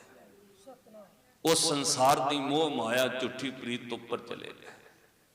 जदों दा ओहदे नाल उन्हां दी धार जुड़ी, उन्हें कहा हुण तक किसी नूं अख थल्ले भी नहीं तरदे। मैं एक साधुओं के दर्शन किए, उत्थे उदण गए साध संगत, तुसीं हैरान होवोगे। चीफ मिनिस्टर 2 घंटे बैठा रहा, तो जिहड़ा मोरे सेवादार का डेरा भी कोई है नहीं कोई बहुत वड्डा जी पहरेदार लगे आ। तो सेवादार ने कहा जी सुनिया अंदर दे दिता है भी चीफ मिनिस्टर साहब आए ने, तो साडी हिम्मत नहीं भी असीं द्वारा दरवाजा खड़का दईए या कह दईए भी बाहर मिल लो जी। तो साध संगत 2 घंटे चीफ मिनिस्टर बाहर बैठा रहा। अब वोटां दे रौले च बहना सी भी द्वारा बना दो, वो साधुओं ने कुंडी नहीं खोली, नहीं बाहर आए। उन्हों का लेखा सीधा रब नाल है, उन्हीं बंदियां तो की लेना। तो बेपरवाह बेपरवाह सदा रंग हर नहीं कुंडी खोली। 2 घंटे बैठ के फिर उन्होंने भी कम होंगे ने, लीडर उठ के चले गए। तो जो सेवादार उत्थे वड्डी उम्र के भैन जी, मैं उन्होंने कहा जी भी मेरी भी कथा का वक्त हो जाना है, मैं 1 बजे जाना है। तो कहते भाई साहब इतों कितना टाइम लगना है? मैं उन्होंने कहा भाई इतों घट्टो घट घंटा सवा घंटा लग जाना जिहड़ी जगह उत्ते साडा दीवान। तो कहते भाई साहब जदों तुहानूं सवा घंटा रह गया ना घड़ी ते, उदों तुसीं चले जाओ। इत्थे ऐ नहीं है भी असीं मिला दईए, तुसीं अपना लेट ना होयो। जदों सवा घंटा रह गया पूरा, तुसीं अपना चले जाओ गड्डी लैके। इदां नहीं हो सकता। जे होई गलबात तां दर्शन हो जाने। ਤਾਂ ਜਦੋਂ ਪੂਰਾ ਸਵਾ ਕੁ ਘੰਟਾ ਸਾਨੂੰ ਵੀ ਲੱਗਾ ਵੀ ਹੋ ਚੱਲਾ ਟਾਈਮ, ਤੇ ਸਾਧ ਸੰਗਤ ਅਸੀਂ ਵੀ ਡਰਾਈਵਰ ਨੂੰ ਕਿਹਾ ਵੀ ਚਲੋ ਵੀ ਚਲੀਏ, ਜੇ ਚੀਫ ਮਿਨਿਸਟਰ ਬਹਿ ਕੇ ਚਲਾ ਗਿਆ ਤਾਂ ਸਾਡੀ ਕੀ ਹੈ ਇੱਥੇ। ਪਰ ਤੁਸੀਂ ਹੈਰਾਨ ਹੋਵੋਗੇ, ਅਜੇ ਉੱਠ ਕੇ ਅਸੀਂ 4 ਕਦਮ ਬਾਹਰ ਆਏ, ਪਿੱਛੋਂ ਆਵਾਜ਼ ਆ ਗਈ ਭੈਣ ਜੀ ਕਹਿੰਦੇ ਵੀ ਜਲਦੀ ਜਰਾ ਆ ਜਾਓ। ਬਸ ਸਿੱਧੇ ਦਰਸ਼ਨ। ਕਹਿਣ ਤੋਂ ਭਾਵ ਇਹ ਹੈ ਸਾਧੂ ਜਿਹੜਾ ਉਹ ਸਿੱਧਾ ਰੱਬ ਨਾਲ ਉਹਦੀ ਦਰਵੇਸ਼, ਉਹਦਾ ਲੇਖਾ ਜੋਖਾ ਰੱਬ ਨਾਲ। ਇਸ਼ਕ ਮੁਹੱਬਤ ਨਾਨਕਾ ਲੇਖਾ ਕਰਦੇ ਪਾਸ, ਇਸ ਦੁਨੀਆ ਤੋਂ ਉੱਪਰ। ਜਦੋਂ ਦੇ ਉਹ ਰੱਬ ਨਾਲ ਜੁੜੇ, ਉਹ ਸਿੱਧਾ ਕਹਿੰਦੇ ਪਾਏ ਗਏ ਜਬ ਤੇ ਤੁਮਰੇ ਤਬ ਤੇ ਕੋ ਆਂਖ ਤਰੇ ਨਹੀਂ ਆਨਿਓ, ਰਾਮ ਰਹੀਮ ਪੁਰਾਨ ਕੁਰਾਨ ਅਨੇਕ ਕਹੈ ਮਤ ਇੱਕ ਨ ਮਾਨਿਓ, ਸਿਮਰਤ ਸ਼ਾਸਤਰ ਵੇਦ ਸਭੈ ਬਹੁ ਭੇਦ ਕਹੈ, ਹਮ ਇੱਕ ਨ ਜਾਣਿਓ, ਸ੍ਰੀ ਅਸਪਾਨ ਕਿਰਪਾ ਤੁਮਰੀ ਕਰ ਮੈਂ ਨਾ ਕਹਿਓ, ਸਭ ਤੋਹੇ ਵਖਾਨਿਓ। ਆਓ ਉਹਨਾਂ ਪ੍ਰਵਾਨ ਹੋਏ ਦਰਵੇਸ਼ਾਂ ਦੀ ਯਾਦ ਵਿੱਚ ਆਪਾਂ ਬੈਠੇ। ਅਖੀਰ ਤੇ ਮੈਂ ਇਹੀ ਕਹਿੰਦਾ ਹੁੰਦਾ, ਆਪਾਂ ਭਗਤੀ ਨਹੀਂ ਕਰ ਸਕਦੇ, ਭਗਤੀ ਕਰਨ ਵਾਲਿਆਂ ਤੋਂ ਬਲਿਹਾਰ ਜਾਈਏ। ਅਸੀਂ ਬੰਦਗੀ ਨਹੀਂ ਕਰ ਸਕਦੇ, ਬੰਦਗੀ ਵਾਲਿਆਂ ਤੋਂ ਬਲਿਹਾਰ ਜਾਓ। ਸੇਵਾ ਨਹੀਂ ਕਰ ਸਕਦੇ, ਕਰਨ ਵਾਲਿਆਂ ਤੋਂ ਬਲਿਹਾਰ ਜਾਓ। ਇਹਦੇ ਵਿੱਚ ਹੀ ਸਾਡਾ ਭਲਾ ਹੋਣਾ ਹੈ। ਸ੍ਰੀ ਗੁਰੂ ਨਾਨਕ ਸਾਹਿਬ ਮਹਾਰਾਜ ਨੇ ਸਾਨੂੰ ਇਹ ਰਾਹ ਦੱਸਿਆ। ਆ ਪੰਕਤੀ ਪੜੋ, ਫਿਰ ਆਪਾਂ ਸਮਾਪਤੀ ਕਰੀਏ। ਸਿੱਖ ਕੌਮ ਦਾ ਬਹੁਤ ਹੀ ਪਿਆਰਾ ਕੀਰਤਨੀ ਜਥਾ ਭਾਈ ਸਾਹਿਬ ਭਾਈ ਮਨਜੀਤ ਸਿੰਘ ਜੀ, ਗੁਰਮੀਤ ਸਿੰਘ ਜੀ ਪਠਾਨਕੋਟ ਵਾਲੇ, ਉਹ ਪਹੁੰਚ ਗਏ ਨੇ। ਇਹਨਾਂ ਦੇ ਪਿਤਾ ਜੀ ਬੜੇ ਪਿਆਰੇ ਸਿੱਖ ਕੌਮ ਦੇ ਸੰਤ ਹੋਏ ਨੇ, ਸ਼੍ਰੀਮਾਨ ਸੰਤ ਬਾਬਾ ਭਾਗ ਸਿੰਘ ਜੀ ਪਠਾਨਕੋਟ ਵਾਲੇ। ਬੜਾ ਵੱਡਾ ਸਥਾਨ ਹੈ ਲੁਧਿਆਣੇ, ਔਰ ਬਹੁਤ ਸੰਗਤਾਂ ਵਿਦੇਸ਼ਾਂ ਤੋਂ ਹਰ ਸਾਲ ਇਹਨਾਂ ਦੇ ਸਥਾਨ ਉੱਤੇ ਵੀ ਉੱਥੇ ਆਉਂਦੀਆਂ ਨੇ। ਆਓ ਆਪਾਂ ਪਿਆਰ ਨਾਲ ਆ ਪੰਕਤੀ ਪੜ੍ਹੀਏ, ਕਿਉਂਕਿ ਭਗਤੀ ਆਪਾਂ ਕਰ ਨਹੀਂ ਸਕਦੇ, ਪਰ ਕਰਨ ਵਾਲਿਆਂ ਤੋਂ ਬਲਿਹਾਰ ਜਾਈਏ। ਇਹਦੇ ਵਿੱਚ ਹੀ ਭਲਾ ਹੋਣਾ। ਸਾਰੇ ਪਿਆਰ ਨਾਲ ਕਹੋ, ਹਉ ਕੁਰਬਾਨੇ ਜਾਉ ਮਿਹਰਬਾਨਾ, ਹਉ ਕੁਰਬਾਨੇ ਜਾਉ, ਹਉ ਕੁਰਬਾਨੇ ਜਾਉ ਤਿਨਾ ਕਹਿ ਲੈਣ ਜੋ ਤੇਰਾ ਨਾਉ, ਲੈਣ ਜੋ ਤੇਰਾ ਨਾਉ ਤਿਨਾ ਕਹਿ ਹਉ ਸਦ ਕੁਰਬਾਨੇ ਜਾਓ। ਗੱਜ ਕੇ ਕਹੋ, ਹਉ ਕੁਰਬਾਨੇ ਜਾਉ ਮਿਹਰਬਾਨਾ, ਹਉ ਕੁਰਬਾਨੇ ਜਾਉ, ਹਉ ਕੁਰਬਾਨੇ ਜਾਉ ਮਿਹਰਬਾਨਾ, ਹਉ ਕੁਰਬਾਨੇ ਜਾਉ ਤਿਨਾ ਕਹਿ, ਹਉ ਕੁਰਬਾਨੇ ਜਾਉ ਤਿਨਾ ਕਹਿ, ਹਉ ਕੁਰਬਾਨੇ ਜਾਉ ਤਿਨਾ ਕਹਿ,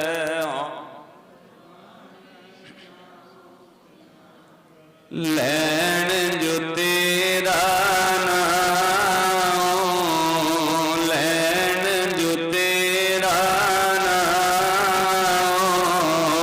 ਲੈਣ ਜੋ, ਵਾਹ ਵਾਹ, ਗੱਜ ਕੇ ਲੈਣ ਜੋ ਤੇਰਾ ਨਾਉ, ਲੈਣ ਜੋ ਤੇਰਾ ਨਾਉ, ਲੈਣ ਜੋ ਤੇਰਾ ਨਾਉ,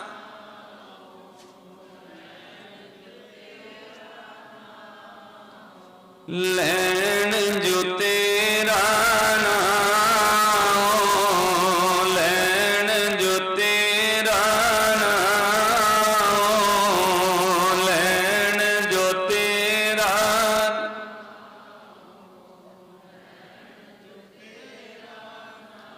ਹਉ ਕੁਰਬਾਨ ਜਾਉ ਮਿਹਰਬਾਨਾ, ਹਉ ਕੁਰਬਾਨ ਜਾਉ,